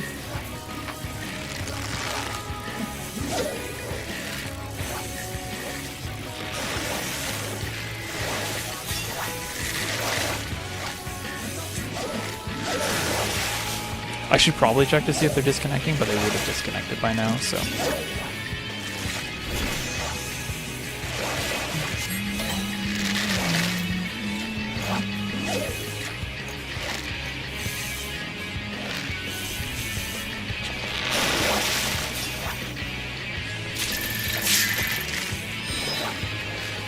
And next one is Krill. Give us a toss. They need to add the Final Fantasy XI ocean fishing thing where enemies just show up.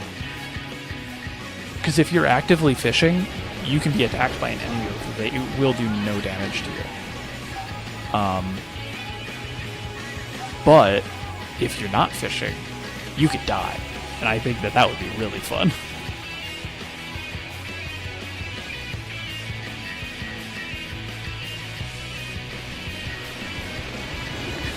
In Final Fantasy XI, yeah. When you are ocean fishing, I think, no, in normal fishing in Final Fantasy XI, you have a chance to reel up a monster, and then it will attack you. But also, fishing isn't a class. Yep, there they go. They just ran to the boat.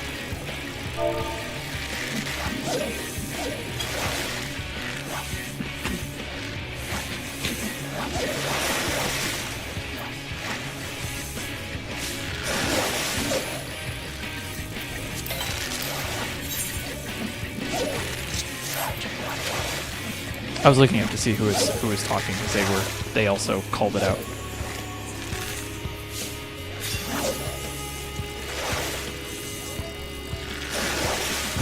There we go. And this is where we go for fun. The other thing that drives me nuts too is when people just AFK through one of the zones and then they get their spec on the next one. It's like, oh, okay, well, you win this time, I guess. Alright, Coral Manta. We need weak bites into double hooking, quick bites off the mooch. Like that. That might actually have been a little too long.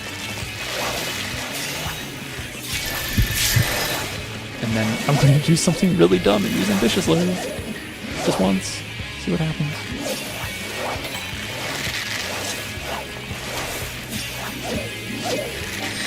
Oh, I didn't click it fast enough, but that's fine. Alright, I need to use my ship now.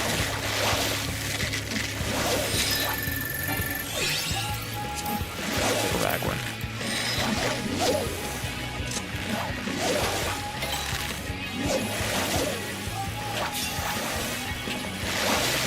I think there's some other things at play too with fishing right now, especially on boats, that I don't know the full story of, so I can't be like, oh, this is what they're using or anything, but I know for I know at the start of Dawn Trail there were certain things that people were using that were not TOS compliant.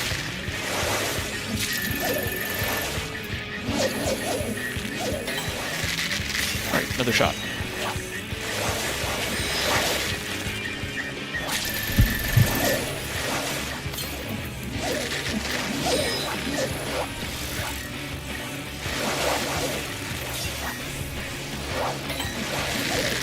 Ooh, I took too long on that cast. Nope.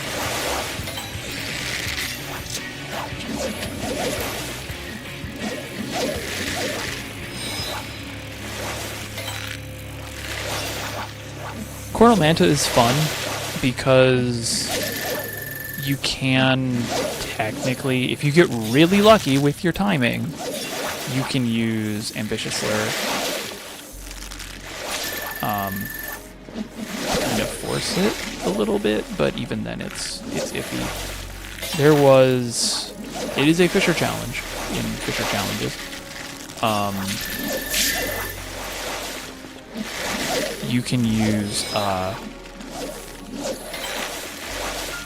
you can slap a shipwreck sail, then use Ambitious Lair, and that'll give you a high chance at coral because it's the only other outlook set.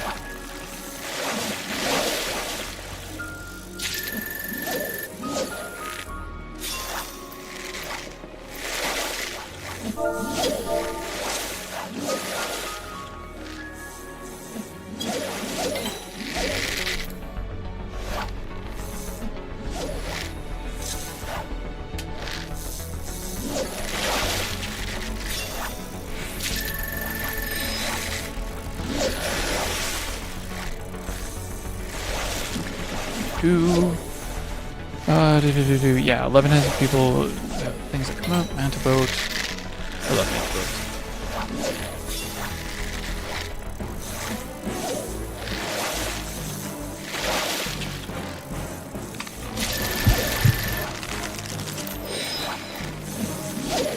Also, I didn't realize until fairly recently when I learned about the Coral Manta that they were special fish to get. They really just don't tell you much about them.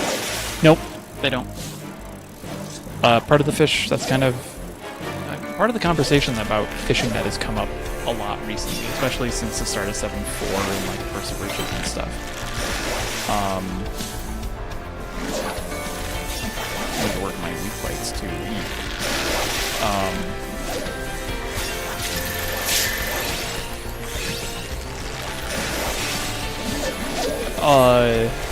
A lot of fishing is meant to be not necessarily taught in game. You're meant to work with it, work with other people.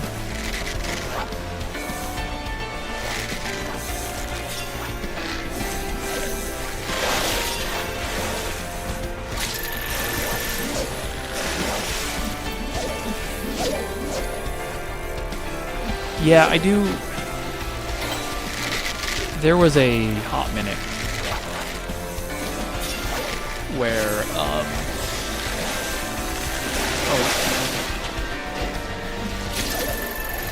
there was a hot minute when there was a lot of people saying, like, hey, can we skip this spec? It's good to do it. Don't do this. Don't do that. Or My personal favorite, and by personal favorite I mean don't ever do this maliciously. They were saying the wrong spec bait, and then would fight people who would correct them. I haven't ran into that a whole lot, but I haven't been ocean fishing a lot either. But they would have some folks would just be like, oh, yeah, use plump worm, and then like it's actually ragworm.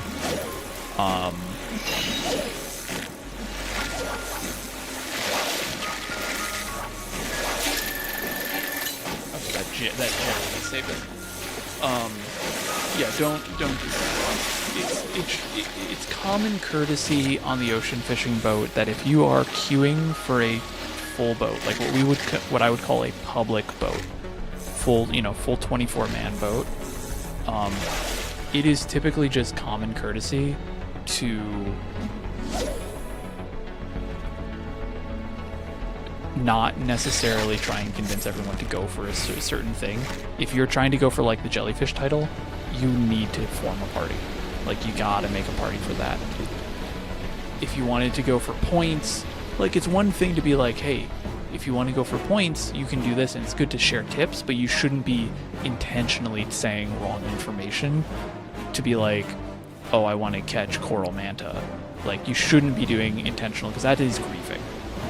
Now, with fishing and with the bait callouts, it's not as bad as, just straight up not doing anything, because all the spectral fish can bite on all the baits. They bite at different rates, but it isn't like terrible if you are calling plump worm instead of rag. Ironically, it's a plump worm.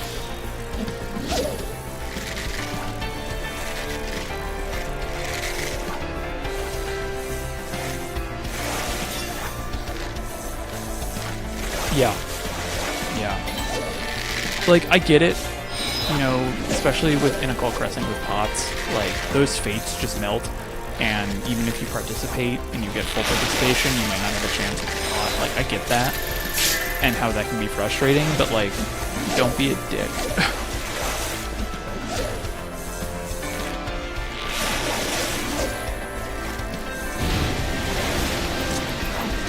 Rotom OC! This is very, very much plump worm for points.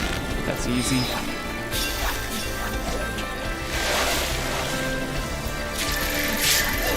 Now I'm just gonna use up the last of my patience here. Oh, please don't give me a shark. Damn it. I'm not gonna risk it. I could go for a triple hook, which would have been, decent.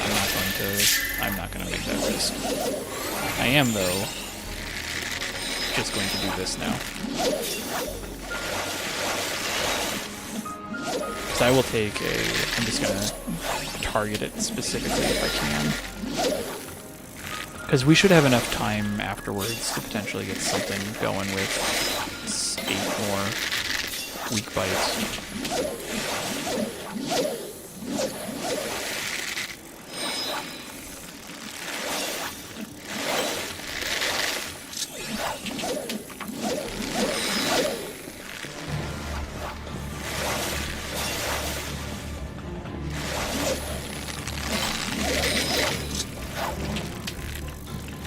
Now I'm just trying for executioners.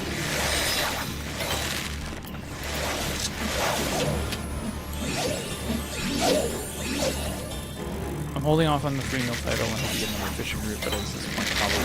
Well, we weren't expecting to get the ruby route, and we still got it. Let's see. Did that a long time ago. Not for being wrong, but because of the likes of everything we were getting. I think if you're trying to be helpful, like if you're coming out, you're saying, hey, here's how this works, or if you're trying to correct information, like, I wouldn't sweat that much. I should have done that. This is going to be such a boat now. That's unfortunate. Alright, what am I looking for with these? Oh, they all kind of stink. Okay, well, in terms of powerful hook sets, so in terms of ferocious bites, if I get a triple or a ferocious bite, triple hook that. That'll finish my sharks. Actually, I could double hook it, save some food. Then after that, I can focus on tripling the weak bites. Should be a little bit easier, but I only have 3 minutes, so who knows?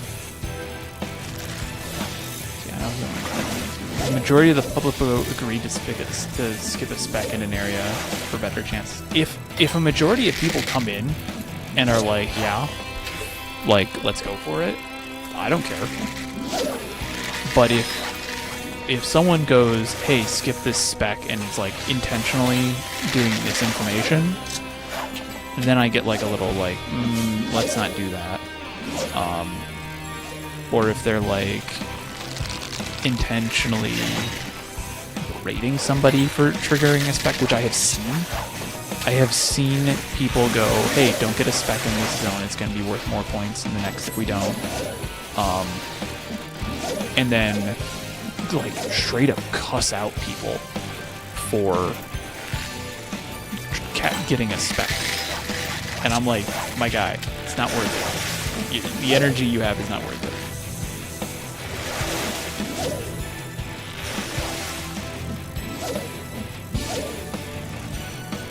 I'm just not getting any of the bites right now, which is very frustrating.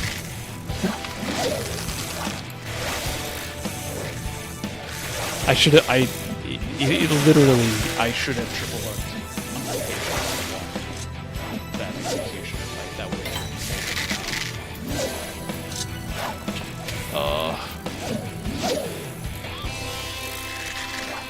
yeah, Wordnate, that's the other thing too, is that most of the people are under level, 80 even. Technically, all the Fableds are based around level 80. If they're under that, then like it's not going to help them. It's not going to help them at all.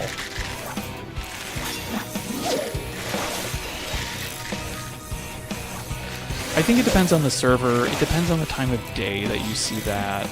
It depends on what's going on as well. Like, I wouldn't expect to see it too much right now because there's no, outside of leveling, there's no need to go ocean fishing. There's no mob tomes or anything. I'm not going to get any of these. Yeah, Mog tomes are pretty bad. During the first Mog tome event, when like get 10k points or 8k points, whatever it was the like the old Mog. That was even now you see a bunch of people standing around and then they only fish in the final zone because they don't realize that it's scale. They don't realize that it scales now.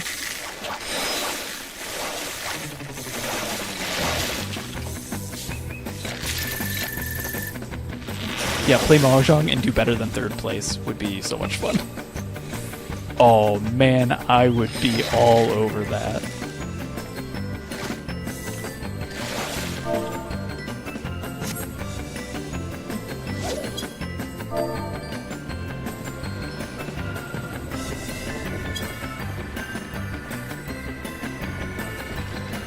No, Phalon. So originally, with ocean fishing in the Mog tomes, you just had to hit a certain threshold, and then it would give you like a certain amount of points. Now, it scales, and if you get 8,000 points, you get the max amount. I think it didn't scale for a very brief moment. I think it was like maybe that first Ultimog, because it was focused purely on whatever, but I want them to add 3-player Mahjong.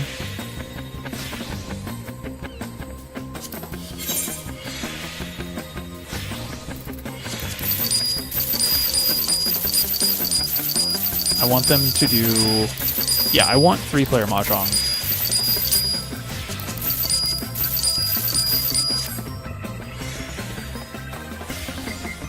Alright, so we got another fish coming up in 10 minutes. So we got fingers in 10, which we can just go do now.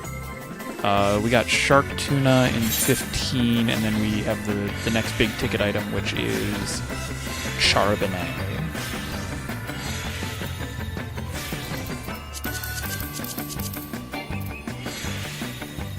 Speaking of the gold saucer.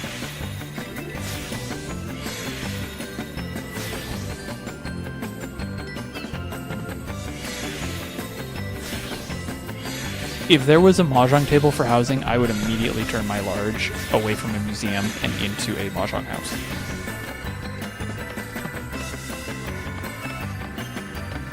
Do I have northern krill?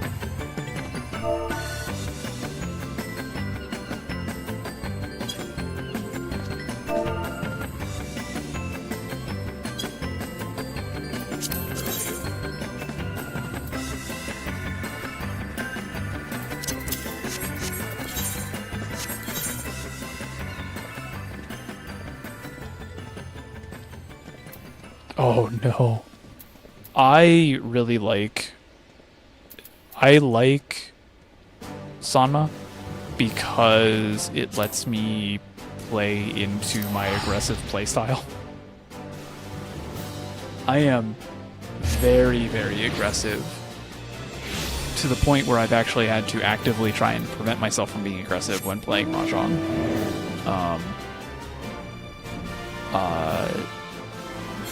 And 3-player Sanma just lets me be very fun and very aggressive with everything that I'm doing. Because you have, you know, how much is that? 7 times 21 less tiles? I would love to play around with more 3-player Mahjong.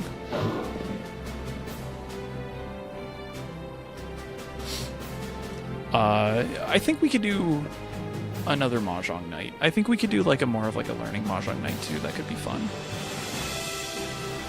Maybe we just get a bunch of people together on like on a server and we just set up some like player games where people can ask questions. It could be fun.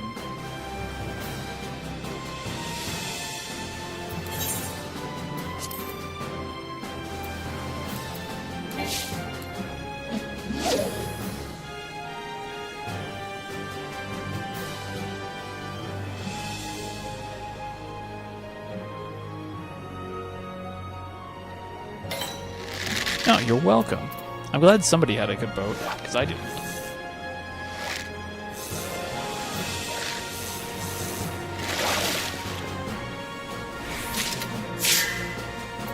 Oh, yeah, I'll take a fish, that's fine. No, it's... I typically have... I have to have bad luck every so often, so people stop thinking I'm just incredibly lucky.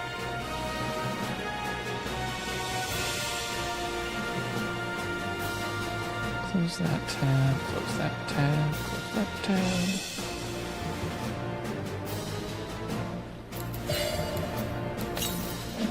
We are just gonna see if we can fish eyes out of fingers here.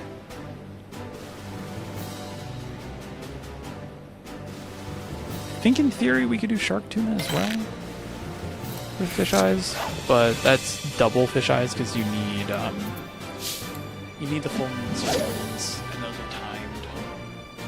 So no point. At least for another 3 minutes.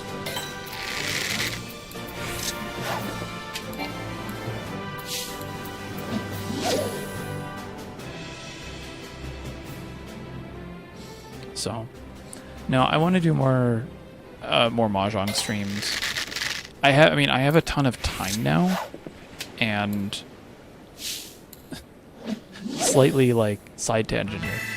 I have recently found myself, affected by layoffs, and so I have a bunch of free time. I was like, oh, this is great. I'll be able to stream more and do more things. And then you realize that that takes time and energy while you're also doing everything else, like finding a new job. And I just have not had the energy to do more than like 2 streams a week. The swing is coming back on that now that I'm, getting into a routine of things. But it's like, oh, okay, well, I wanted to do more Mahjong streams like 3 weeks ago, and I haven't done them yet.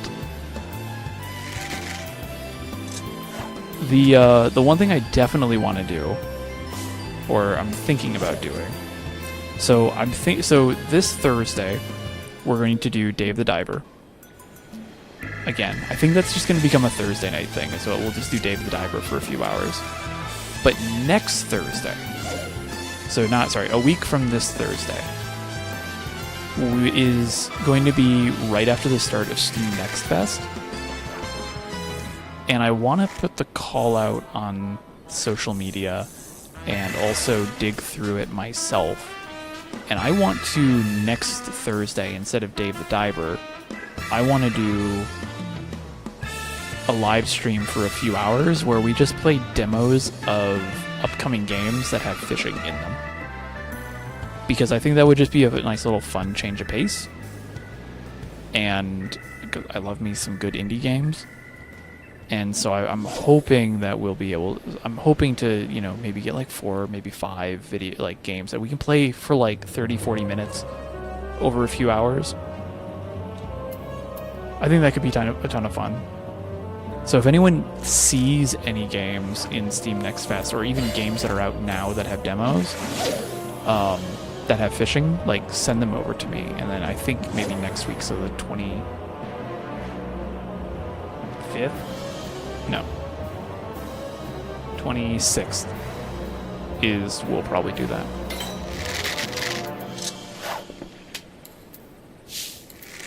It'll depend on how many, Steam Next Fest games have demos with fishing in them, though. So it might be Dave the Diver. Anyways.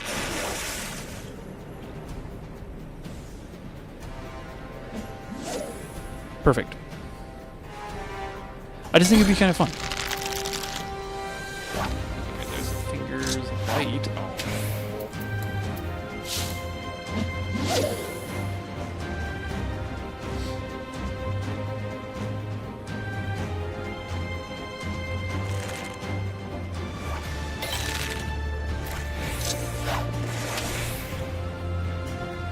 We got 3 minutes here. We can do one more fish eyes when we hit 550.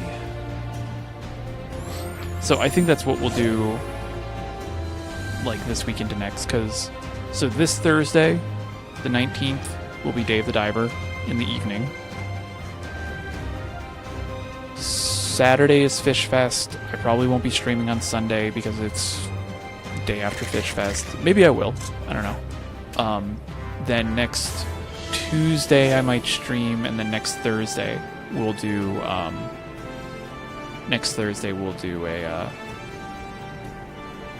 the Next Fest games.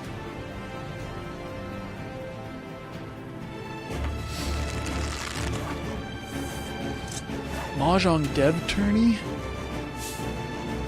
I'm interested. I would love to do a Mahjong tournament at some point, if it's virtual at least. I should probably just look up some on Mahjong Soul.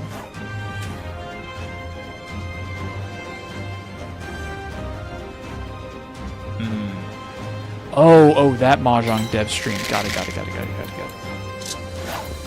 The one with Yoshi P. Okay, but now I remember.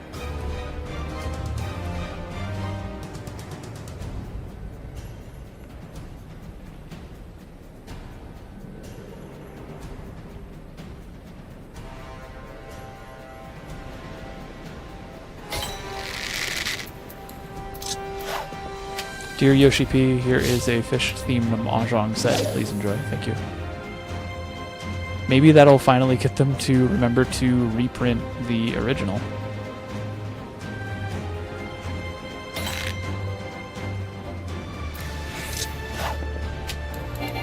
No. That's not a valid cast.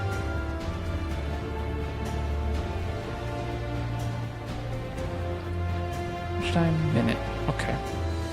We could probably get another fish eyes in. I'm not too worried about catching fingers right now because I can just throw it anywhere.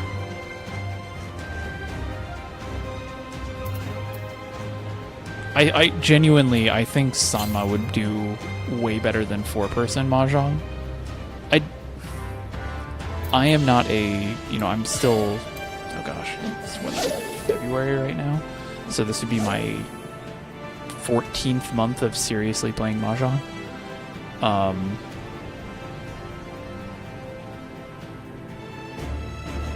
In my experience, I would probably start recommending people play 3-player Mahjong before 4-player, because the one less suit just makes it a whole lot easier to pay attention. And I think it would probably be better for the game, or at least the Gold Saucer as well, if they had like a slightly easier ramp in to Mahjong. Especially because the 14 Mahjong tutorial is non-existent. Yeah, one less person, easier cues.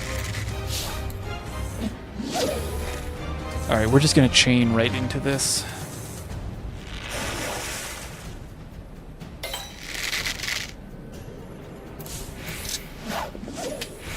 Wait for 1731. I think having chat. I think if they... Yeah, I would say just set it up like the PvP chat. Would just make it like quick, like a quick chat.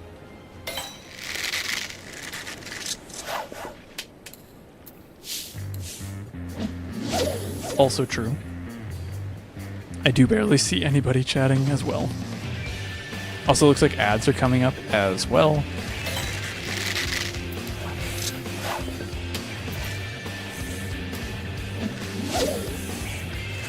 So we'll see you on the other side of those.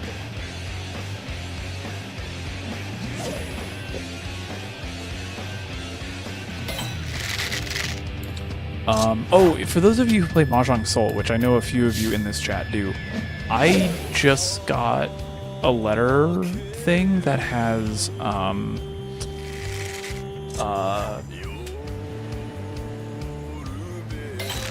Oh, speaking of Yoshi P, by the way, this is the Yoshi P cover of the Byakko theme, I think. Mahjong Soul, I think, just added a new, at least they just sent me an email with a free summon.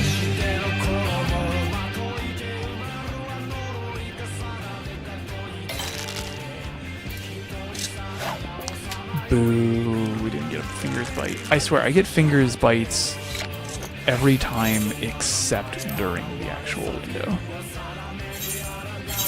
Spoonworm, do I have those? I should have plenty left over from Endoceras. Yeah, same.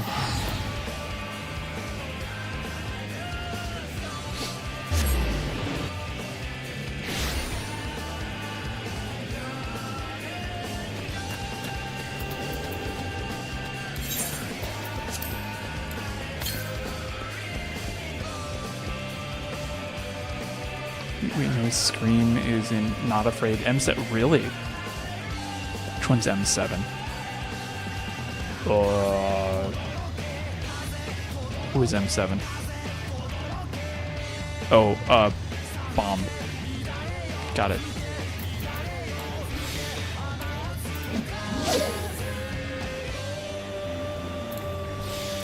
I'm trying to remember, can I just force the sardines on this hole specifically?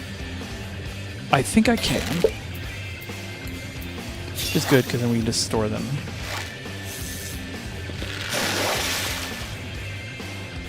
Yeah. Oop, I am low on GP. Yeah. Hello, Kira. Yes, this fish in the corner that you see in the corner left is Philip the lump fish.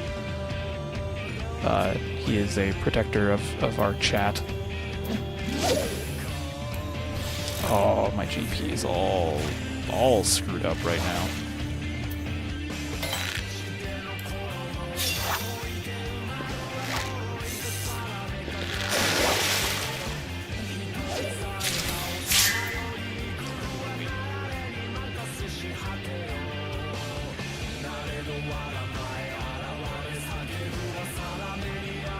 Are they a frogfish? I think so, yeah.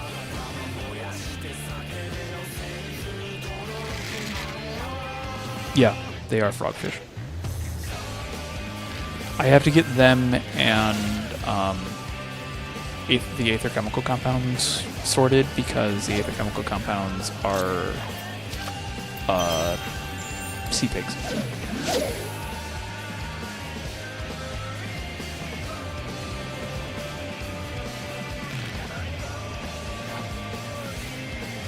No, Philip is a lump sucker.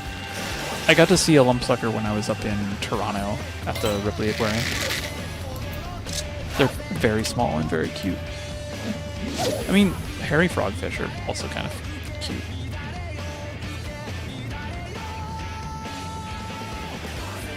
Let's see, where's a picture of the hairy frogfish?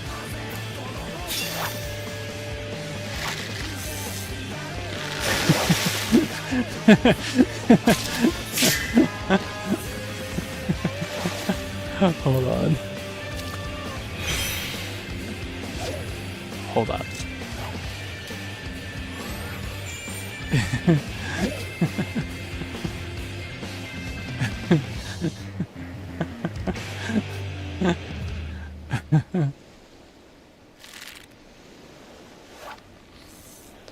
How much time do we have? Oh, Shark Tuna's up now. Okay, I'm going to be mooching while doing this, so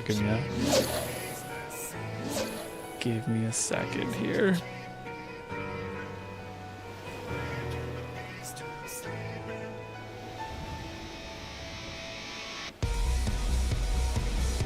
Where are you, desktop?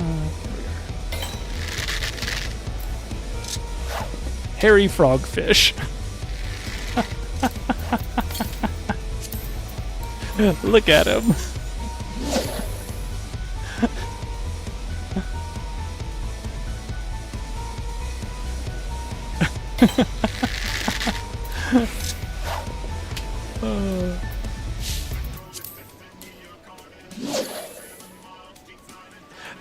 That is, if there was ever a game about, you know, fish,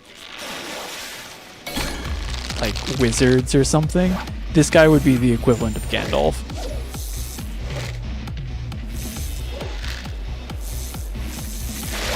This one's a Adobe stock. Oh, it's AI generated. Never mind. Ignore that one. Ignore that one. This one's not, but that's Adobe stock, so I can't show that. Also, we just caught him, so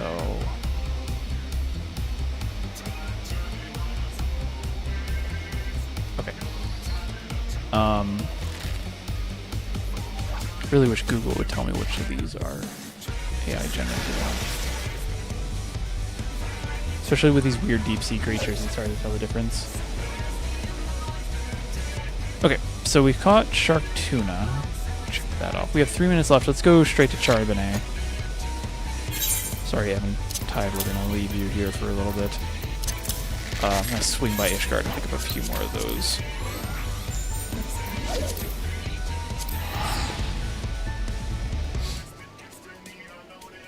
Hairy frog. Did we have a hairy frogfish?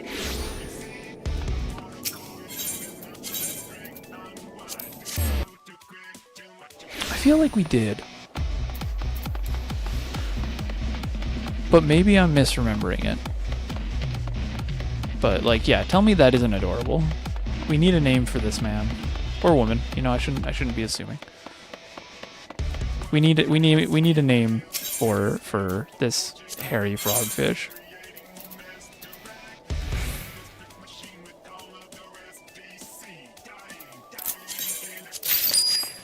Oh, do I have Charbonnet? Before I go to Charbonnet, I don't. Okay.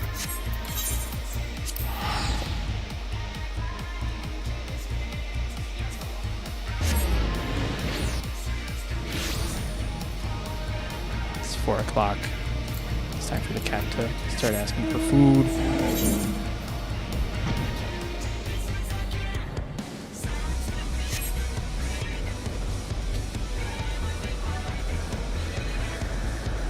For those who don't know, if you are ever in need of quickly getting to Clearpool, or just into Cortha Central Highlands, Sorry, is it Central or Western? Western Highlands. I get them backwards. If you ever need a quick trip into Korthus Western Highlands and don't want to teleport to Tailfeather, or not Tailfeather, Falcon's Nest, the other bird one, you can do so through the Sea of Clouds. And Clearpool is right over here. I didn't time it yet. I should genuinely do that and figure out which one's quicker to get to.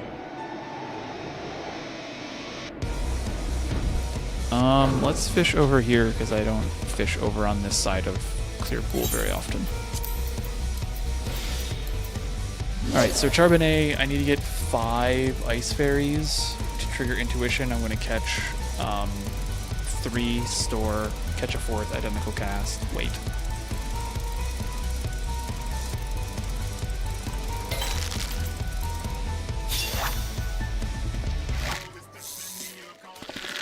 I need to now source this hairy frogfish just to make sure that it is in fact real. That's 1.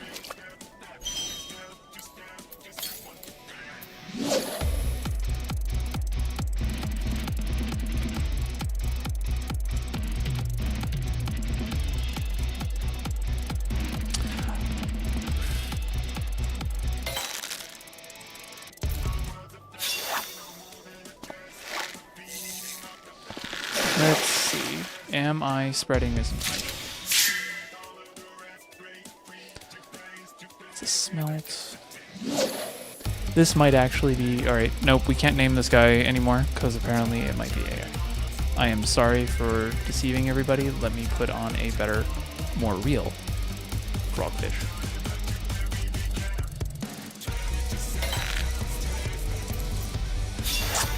I got duped.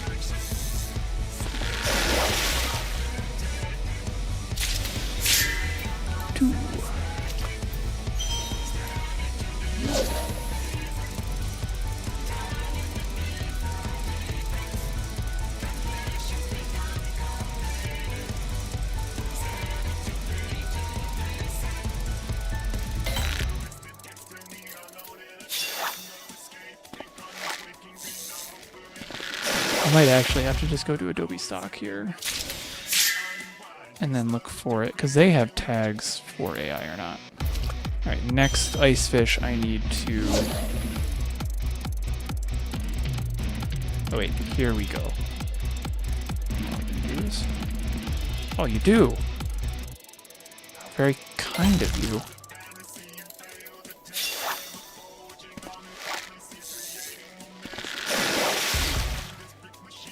Use this image and that'll work just fine.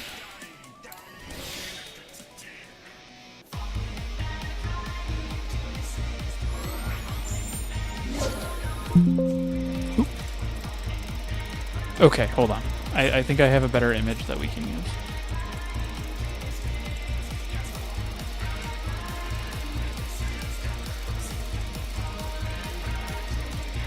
Okay, this one should be fine. It is not, this one is at least not tagged on Adobe by AI. In my defense, I have seen bluefish before. But that one was also not tagged as AI. This one definitely is fine, because it has a location. It is a juvenile frogfish from Bali, Indonesia.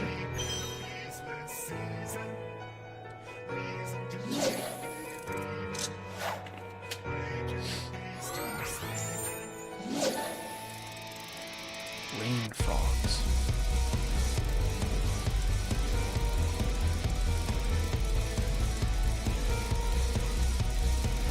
They do kind of look like rain frogs, you're right. They have the same energy.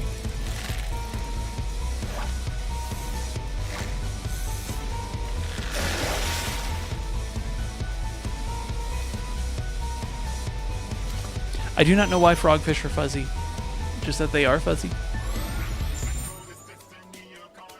But yeah, so that one, we don't know, I don't know a name for that guy yet, but that is a frog. That is a frogfish. That is a real frogfish. I'm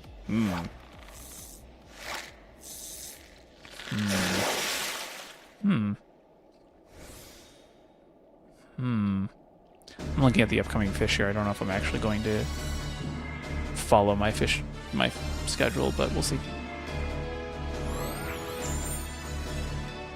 Also, Eventide, I'm sorry I missed that, but tuna slip, no. It's no bueno. Alright, we got a little over 4 minutes until this Charbonnet window. So, you know, I should probably use Pro's Catch too. That way I can get the free mooch out.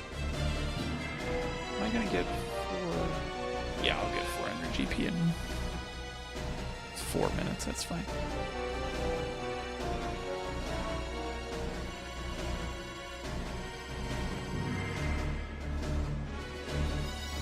I only know about them because of this lady who kept frogfish, who feeds her clownfish culls to that hole. I mean, it works, I guess. You ever play dumb and immediately get rewarded? You're going to need to provide context for that. In Mahjong? Oh, every day.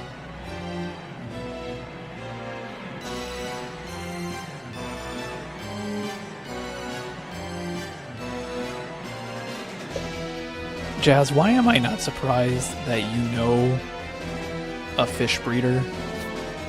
Why am I not surprised by this, Jazz?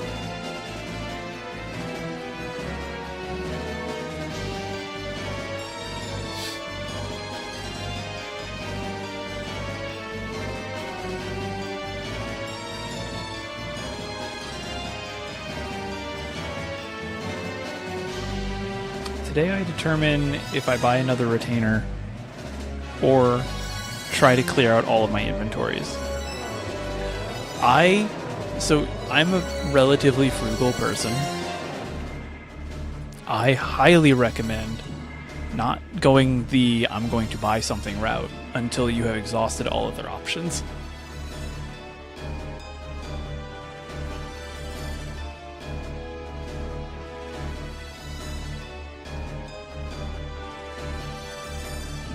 I went into Tenpai and could only win off of an East discard. Is that really dumb? I mean, I know it's a one-sided weight, but if there's only one... I don't know, I've always felt like if I have to go into a one-sided weight, the terminals... Sorry, not the terminals, the honors... Well, I guess and terminals. The honors were always, like, better than waiting for, like, an 8 or a 5 or something. Especially if it was late in the game. But no, that's true too. Early on, I definitely would take that.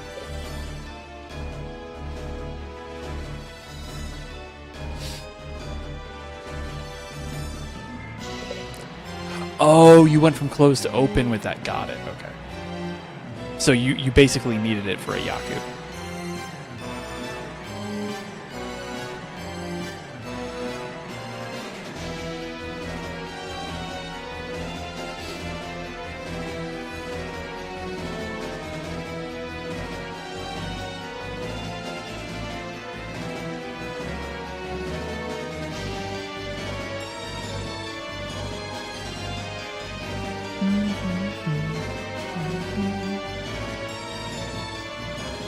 Okay. That makes more sense.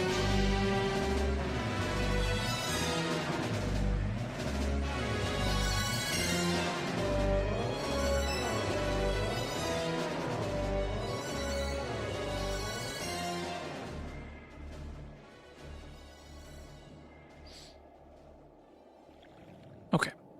So 30 seconds until the window opens.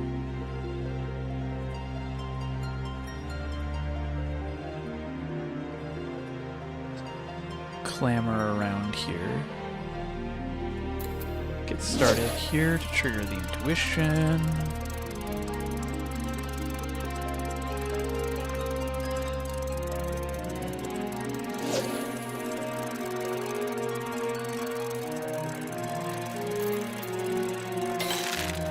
Yeah, all this Mahjong talk is now making me think I'll do a properly like advertised Mahjong night. Or at least Mahjong stream. Because I think that that could be fun.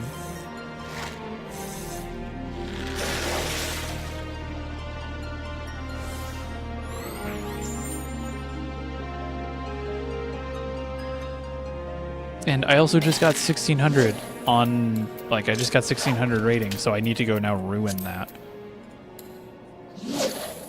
Why does this feel like this is falling out? There we go.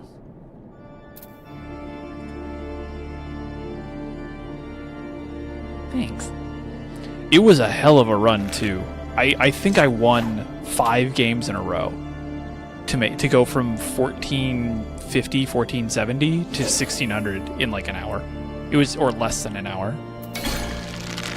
Oh, I swear to God, if I do this again. This is the 3rd time I have caught Charabene quickly on stream. You can go back to my clips, and you can see it happen in real time. Back during the original Derby like 3 years ago.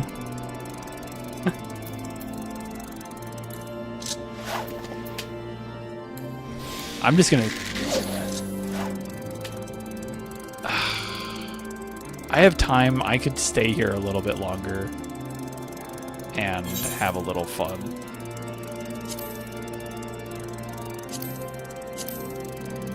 Where am I going with this? Sea of Clouds is...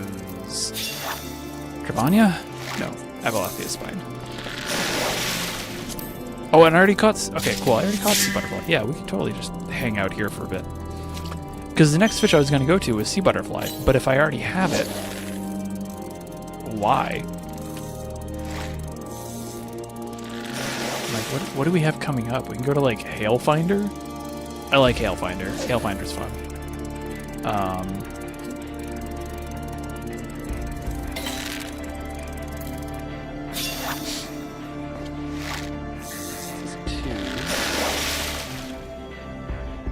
Oh, you know what we could go do, though? And we have a little bit more time to do it, is we could go to Rondelopterus, because I don't think I have Rondel on.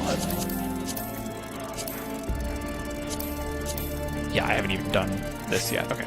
We can go do Rondel. That's what we'll do instead of Sea Butterfly. So I'll just do one more intuition. It'll be a quick turnaround, but...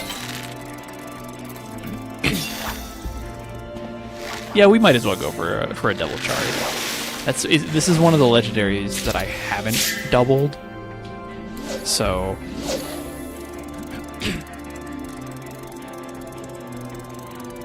Oof. 2 bites, 1 slip on Mora. Also, sorry, Eventide, for stealing the fish.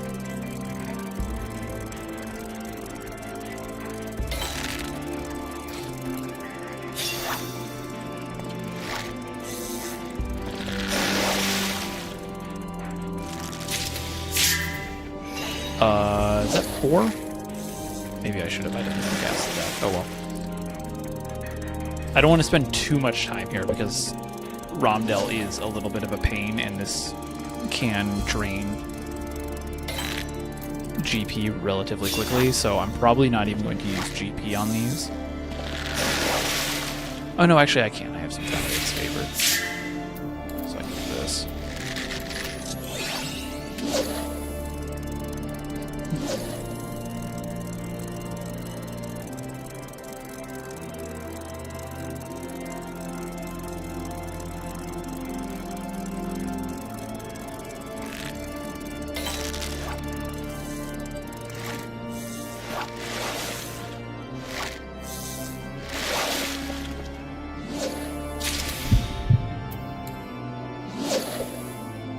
Barely even used my swim bait that time around too.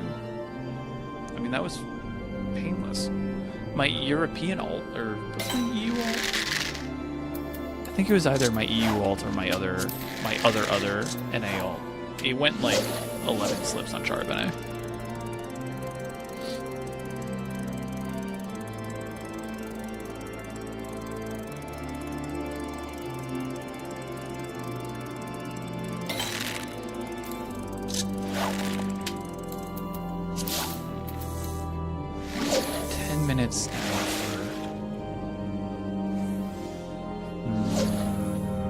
Okay, I'll just use makeshift bait. That'll be fine.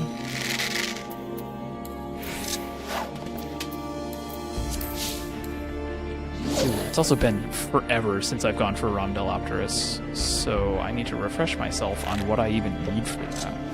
Do I have giant crane fly? I should have giant crane fly.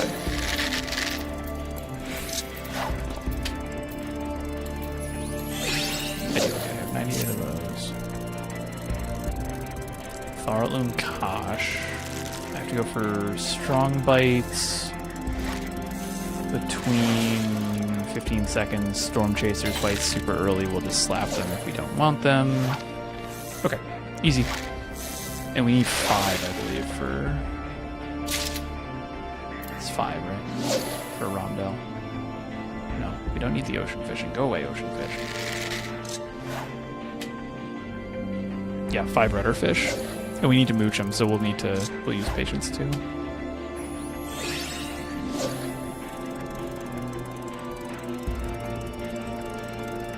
Oh, no, it's a long bite. It's probably mitten crab again, but... Son of a...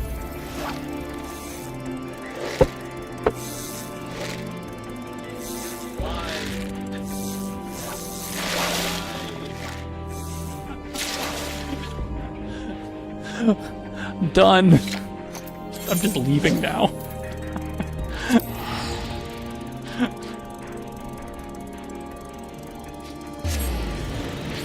I'm done. We're gonna go to Rondell. Taking the long way. You know it's bad because I'm going with the Moogles.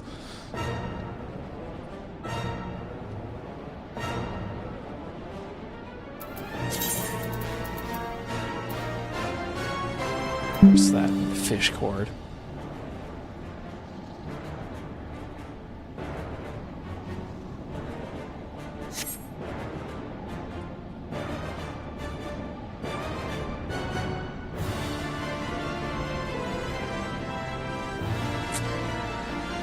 Oh. Am I even going the right way? No, off just by a little bit. Sorry, Evan died. Sorry that I've stolen 2 of your fish.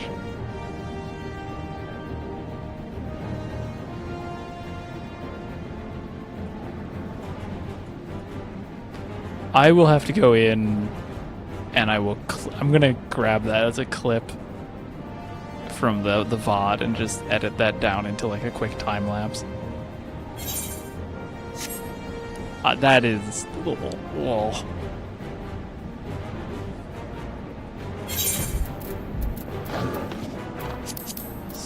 Store.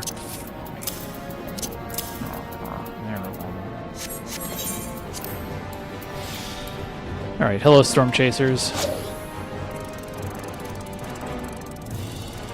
Alright, we have 6 minutes. 6? 6...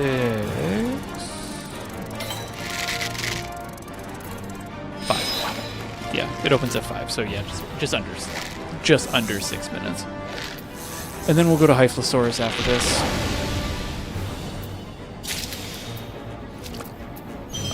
For my sanity, I'm gonna grab a second one, but then I'll catch the last.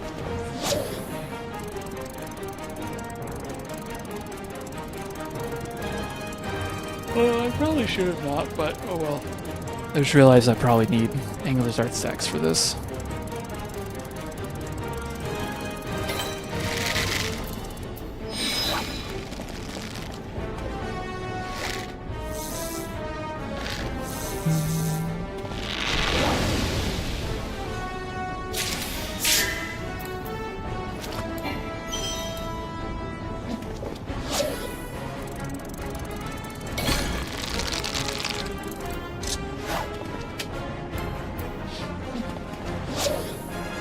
Storm Chaser.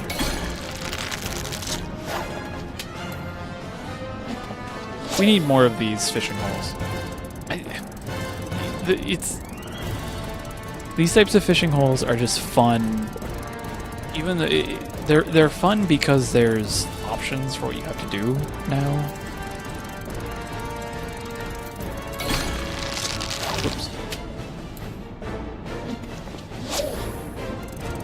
Like when you hear someone like myself say like, "Oh, I wish we had more fishing holes like this," it's usually not like, "Oh, make all of these fishing holes as annoying as you know, clear pool or whatever." It's really coming down to, boy, I want interesting fishing holes, because half of the design of a fish is the fishing hole. Dawn Trail, I've mentioned this before, Dawn Trail has a small issue where a lot of their fishing holes are balanced. They're like 50% precision, 50% powerful, and so mooched fish just become a time sink, basically, because you have to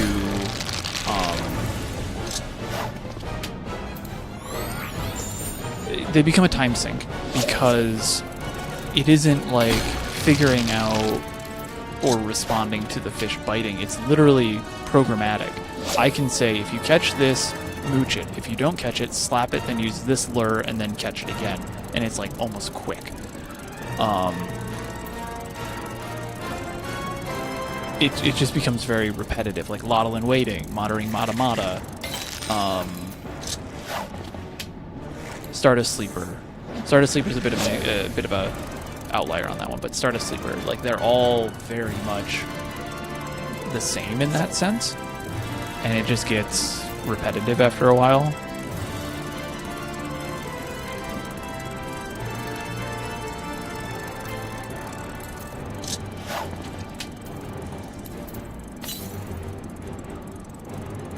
Now we can isolate this bite. But now I can see if I wanted to. I forgot I had price catch up. Stop.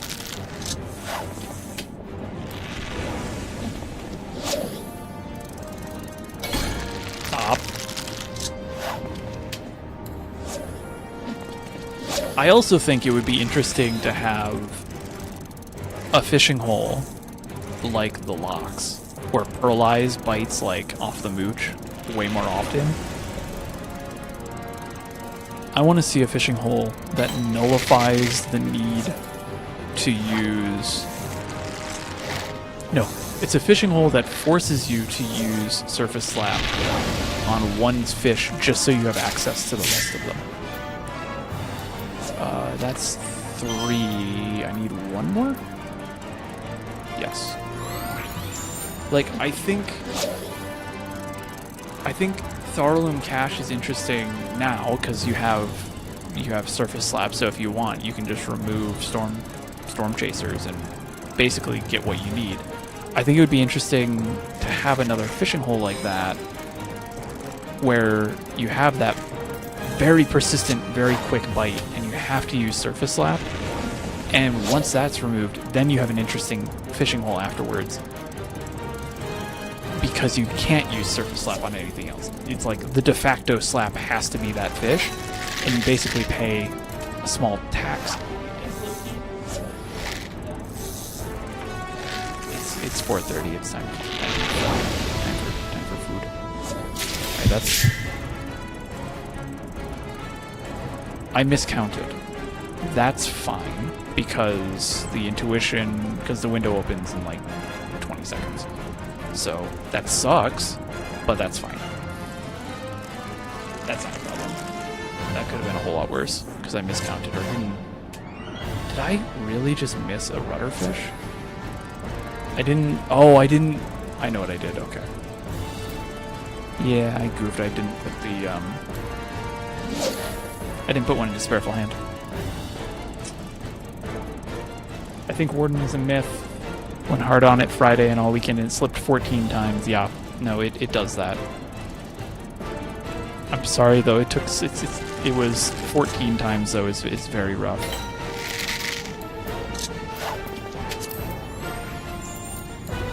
I'm using this. See, man, I caught Diamond Eye in free cast. That's really good. That's very lucky. 20, 24.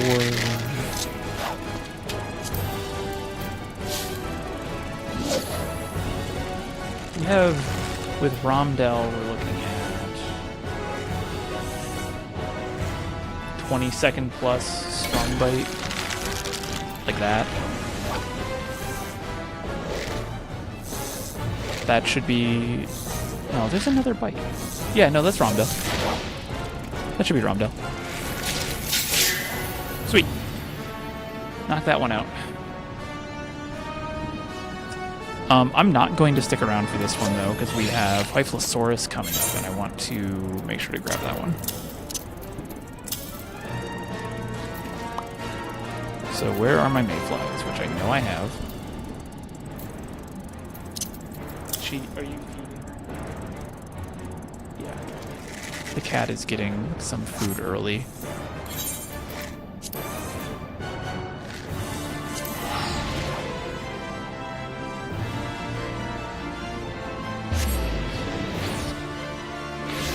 Romdel is one of those fish, too, nowadays that I think is still a fish that you should take seriously. Like, you know, I think, what's the phrase? Respect the mechanics.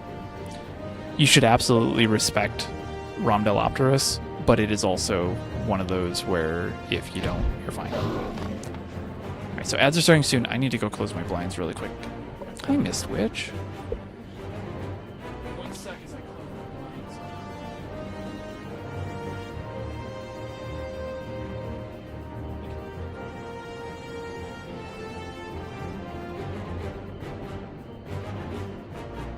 Blanket on because we have a window open to bring in some fresh air.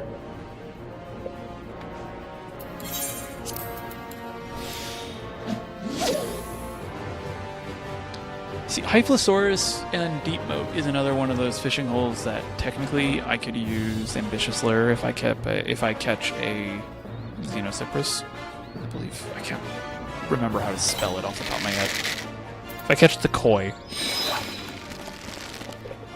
I can slap that and then Ambitious Lure myself into the Asticus.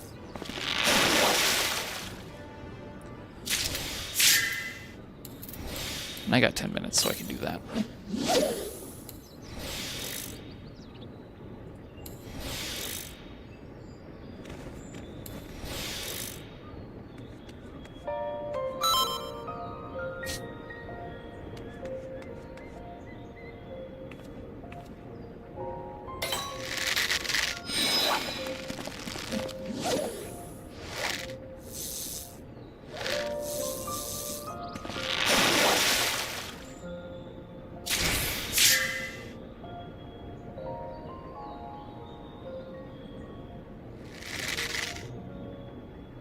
Store you.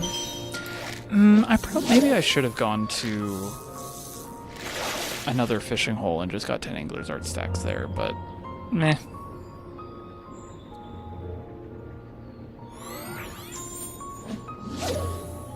Jokingly, the best type of malevolent.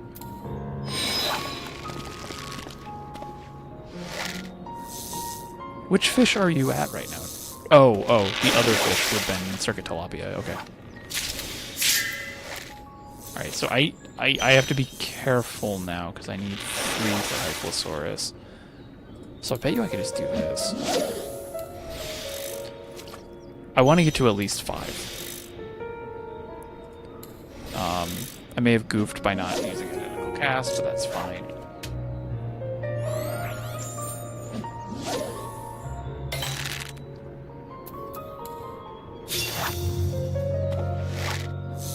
We have 6 minutes to make our way.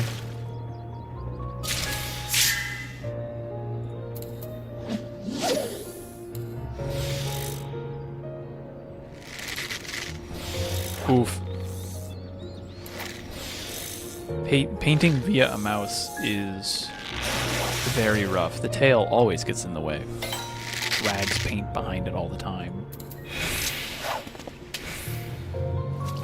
Alright, so what I'm doing... I have 6 minutes, I probably could. I need JP right now.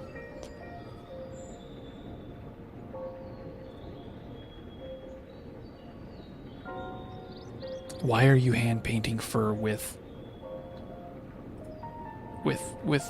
a mouse?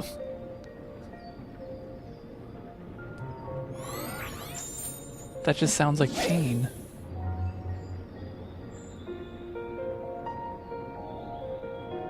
Checking everything here.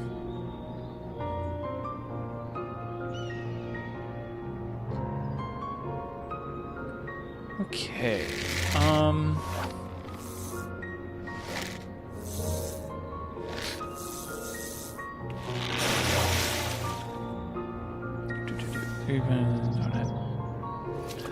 Oh, okay.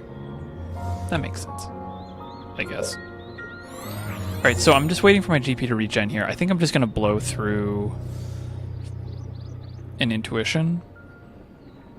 Because I have 5 minutes, it's not that hard to get, and I'm pretty much prepped otherwise, so even if I am low on GP, I'll have makeshift bait, so that'll be fine. So I'm just going to blow through this intuition. I will use Modest Lair to see if I can not, but if I get it, that'll be fine. Worst case scenario, I just try and chain it too. That's another option now.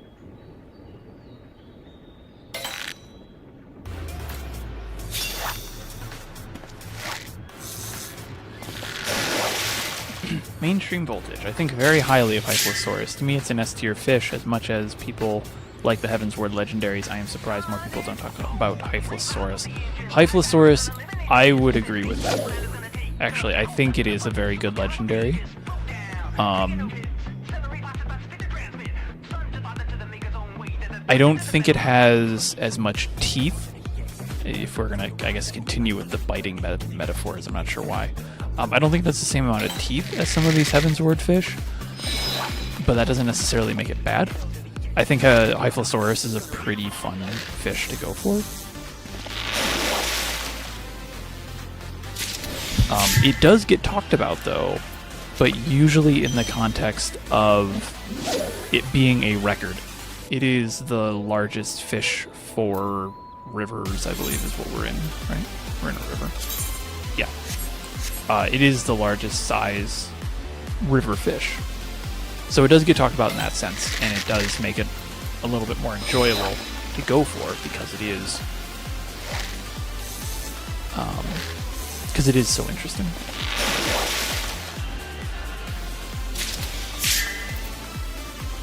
But Hyphalosaurus also just gets points because it's similar to the Heaven's Word legendaries in the sense that you can get more than one intuition per window. Teodo and I talked about this a couple weeks ago when we were doing our 4-hour-long discussion of the 7.4 fish, and how we've seen a lot of intuitions this expansion last for the duration of the window, so it just became like a thing you do rather than something you have to optimize around. It's just basically a checkbox. And Hyphalosaurus is a really good fish where you can chain it, but beforehand being able to optimize around getting 2 or 3 intuitions per window was a ton of fun.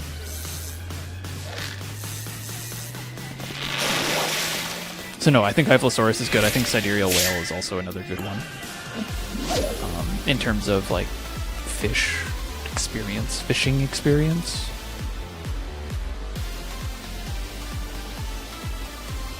Sad that I'm the only one in my Final Fantasy XIV group that likes the Pulse version of Rise. I think you need to find a new group.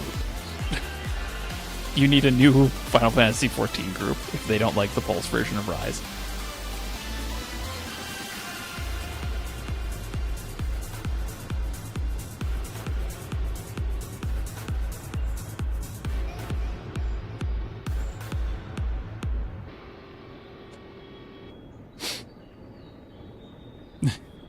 Everyone in Twitch chat is also saying, because this is over on YouTube chat, everyone else is saying is that your friend group is wrong. I'm not going to disagree with that. I can't think of a Pulse song that I don't like. What is even on what's the Pulse remix song list? Alright, I'm out of intuition. I actually have to build towards intuition now. Rise, Unbreakable, Angel Wakes Me, Through the Maelstrom, Equilibrium, Neath Dark Waters. That's 1. Beauties, Wicked Wiles, I Am the Sea, Thunder Rolls, Father's Pride, Under the Weight, Oblivion. There's no bad version of Oblivion. A Long Fall, Sunrise. Where's Volume 2? Alright, and the window's about to open as well.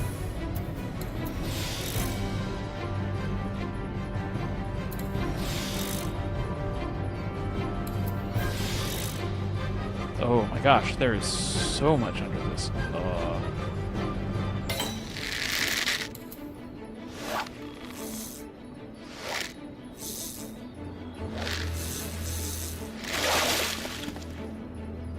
Windswept Echoes on Volume 2 is also very good. Also, the window's open. You should probably mooch. Thank you.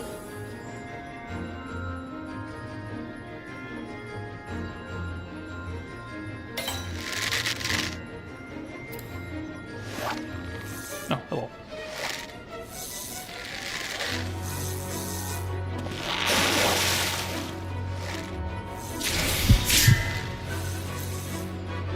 Alright, the fun part too about Hyphlosaurus is that it's a mooch loop, and I will always enjoy me a good mooch loop. Especially now with Fisher's Instinct, where you can now mooch loop yourself into a... Turn that back on. Or you can mooch loop yourself back into a, you know, into a, oh, what is it? New intuition, that's it.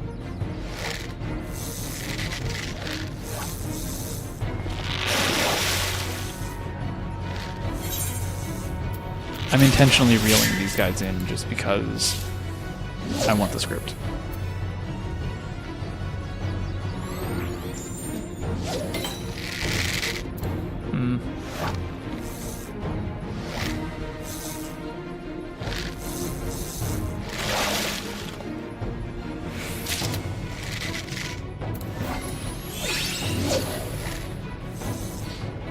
Little guys crocheted to give out at a FanFest Aquarium meetup. Aw, that's gonna be so great.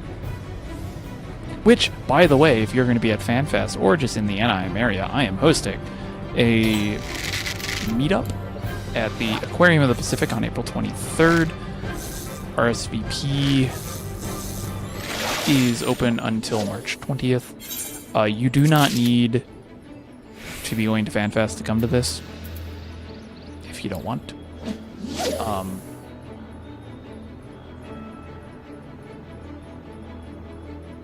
Yeah, V-Mimi, I can tell you right now that there is... I could probably have done a double mark, but that's fine. I'll just store it. Let me look. There are 99 people signed up right now.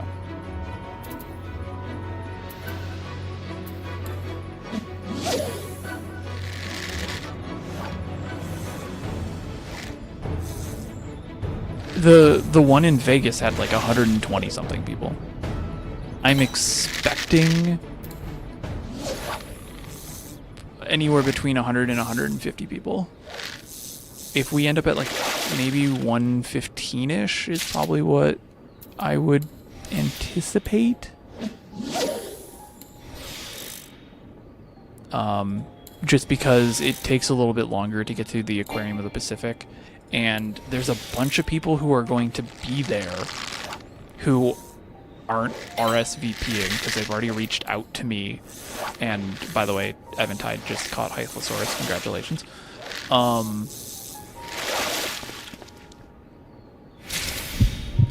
You finally stole a fish from me. No, because what I'm going to do this year, I might even try and get there a little earlier. Because I think I said like 4 to 6, because they close at 6. I might even get there at like 3, or try and get there around 3 to start around 3:30, because it is such a big aquarium. Like 2 hours is the minimum amount of time they recommend. So I know that there's a whole bunch of people who are going because they get discounted tickets, they get it free through work because they're members, they're in the area, who are already going to be there. So we're well over 100 people right now. But 99 have signed up. And so there's going to be a bunch of people. I have to figure out, this is like a post-FishFest thing. Oh, that was a mooch and I was a goof.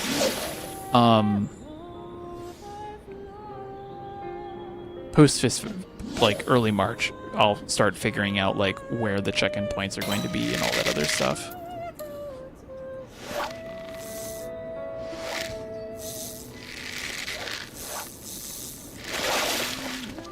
Oh yeah, no, the wool sticker trade is going to be definitely going to be even worse because it happens at FanFest and doesn't require an extra cost. Like, I'm not surprised by that. I don't think I'm doing stickers this year. I don't even think I'm going to do a new card. Just because I have a bunch left over from Gateway Fate and Dragon Con. So I'm just going to use those this year. I also just I'm also trying to like trim back on spending right now for that trip. Especially because I'm going to be probably hopefully spending some time at Disney.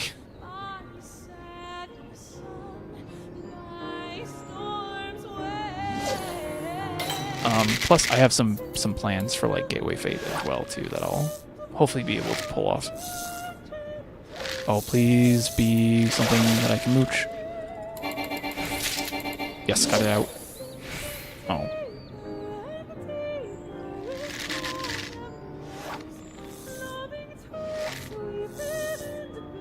I have 3 minutes left on this window. 2 minutes left on this window.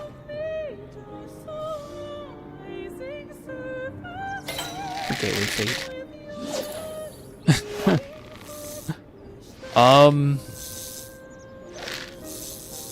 Maybe, I mean, 100 is relatively safe.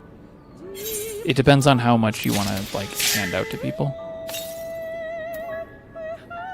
Yeah, 100 minimum.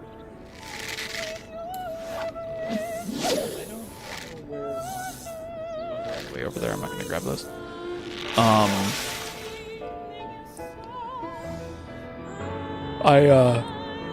I think I brought, like, 100, 200 cards to Gateway Fate.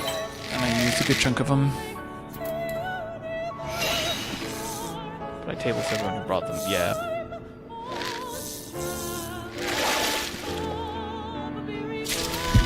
I did see Gateway Fate is starting to announce the artists who are going to be there.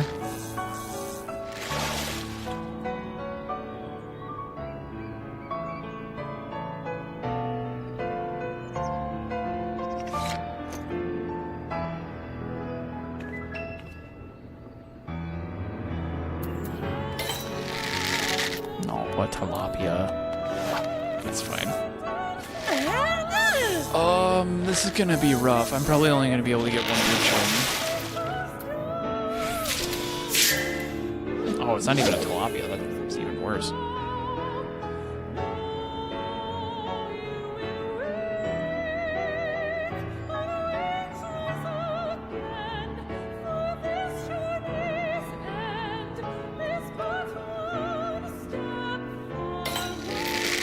Please just give me the one last mooch here.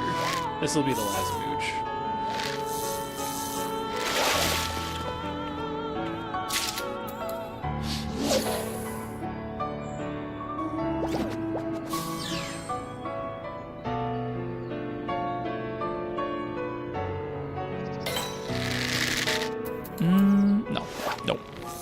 No, it's just another ass to kiss. The real salt in the wound here will be if it refreshes my intuition.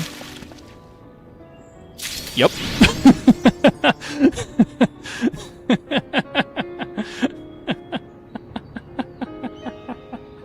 I can't do anything with it.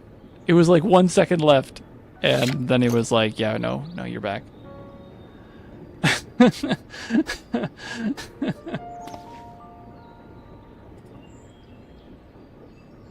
Okay. Alright, what do we got next? How long have I been streaming? 3.5 hours. Bull.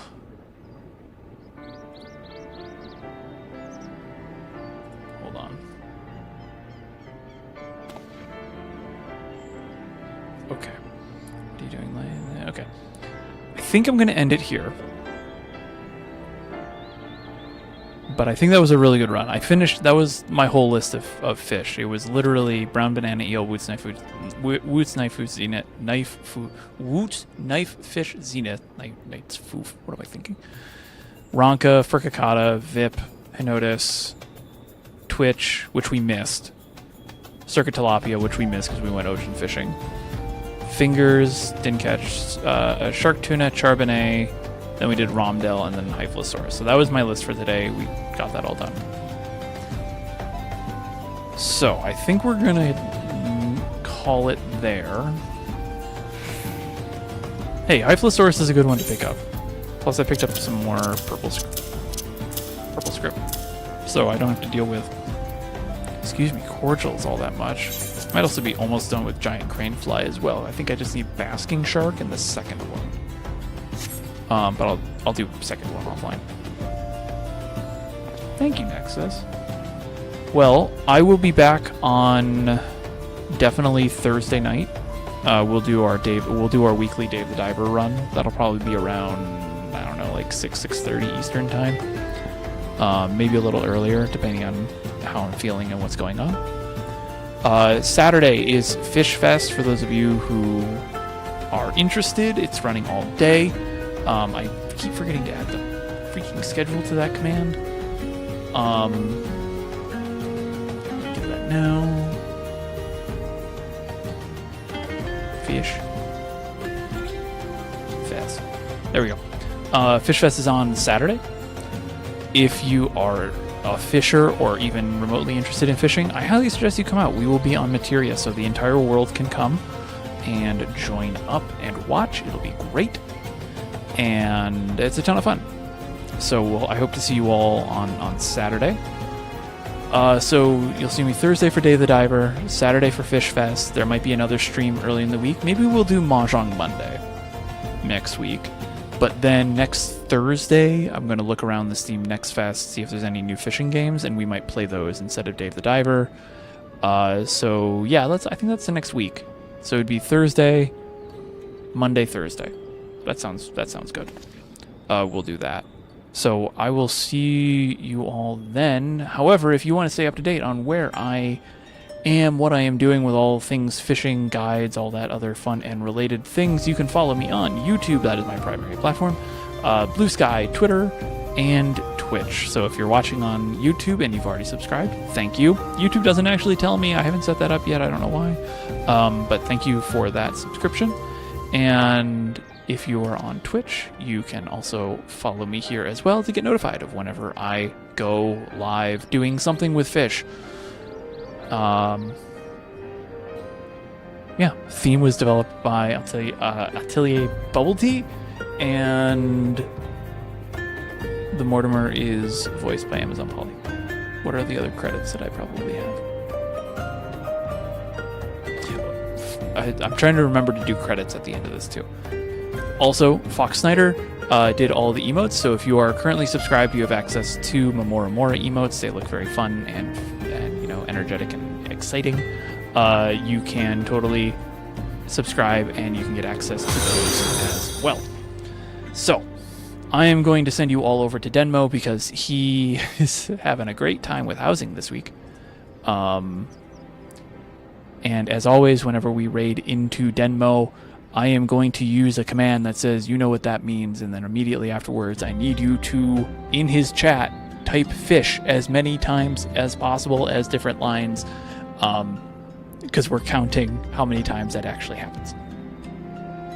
So, I think that's it.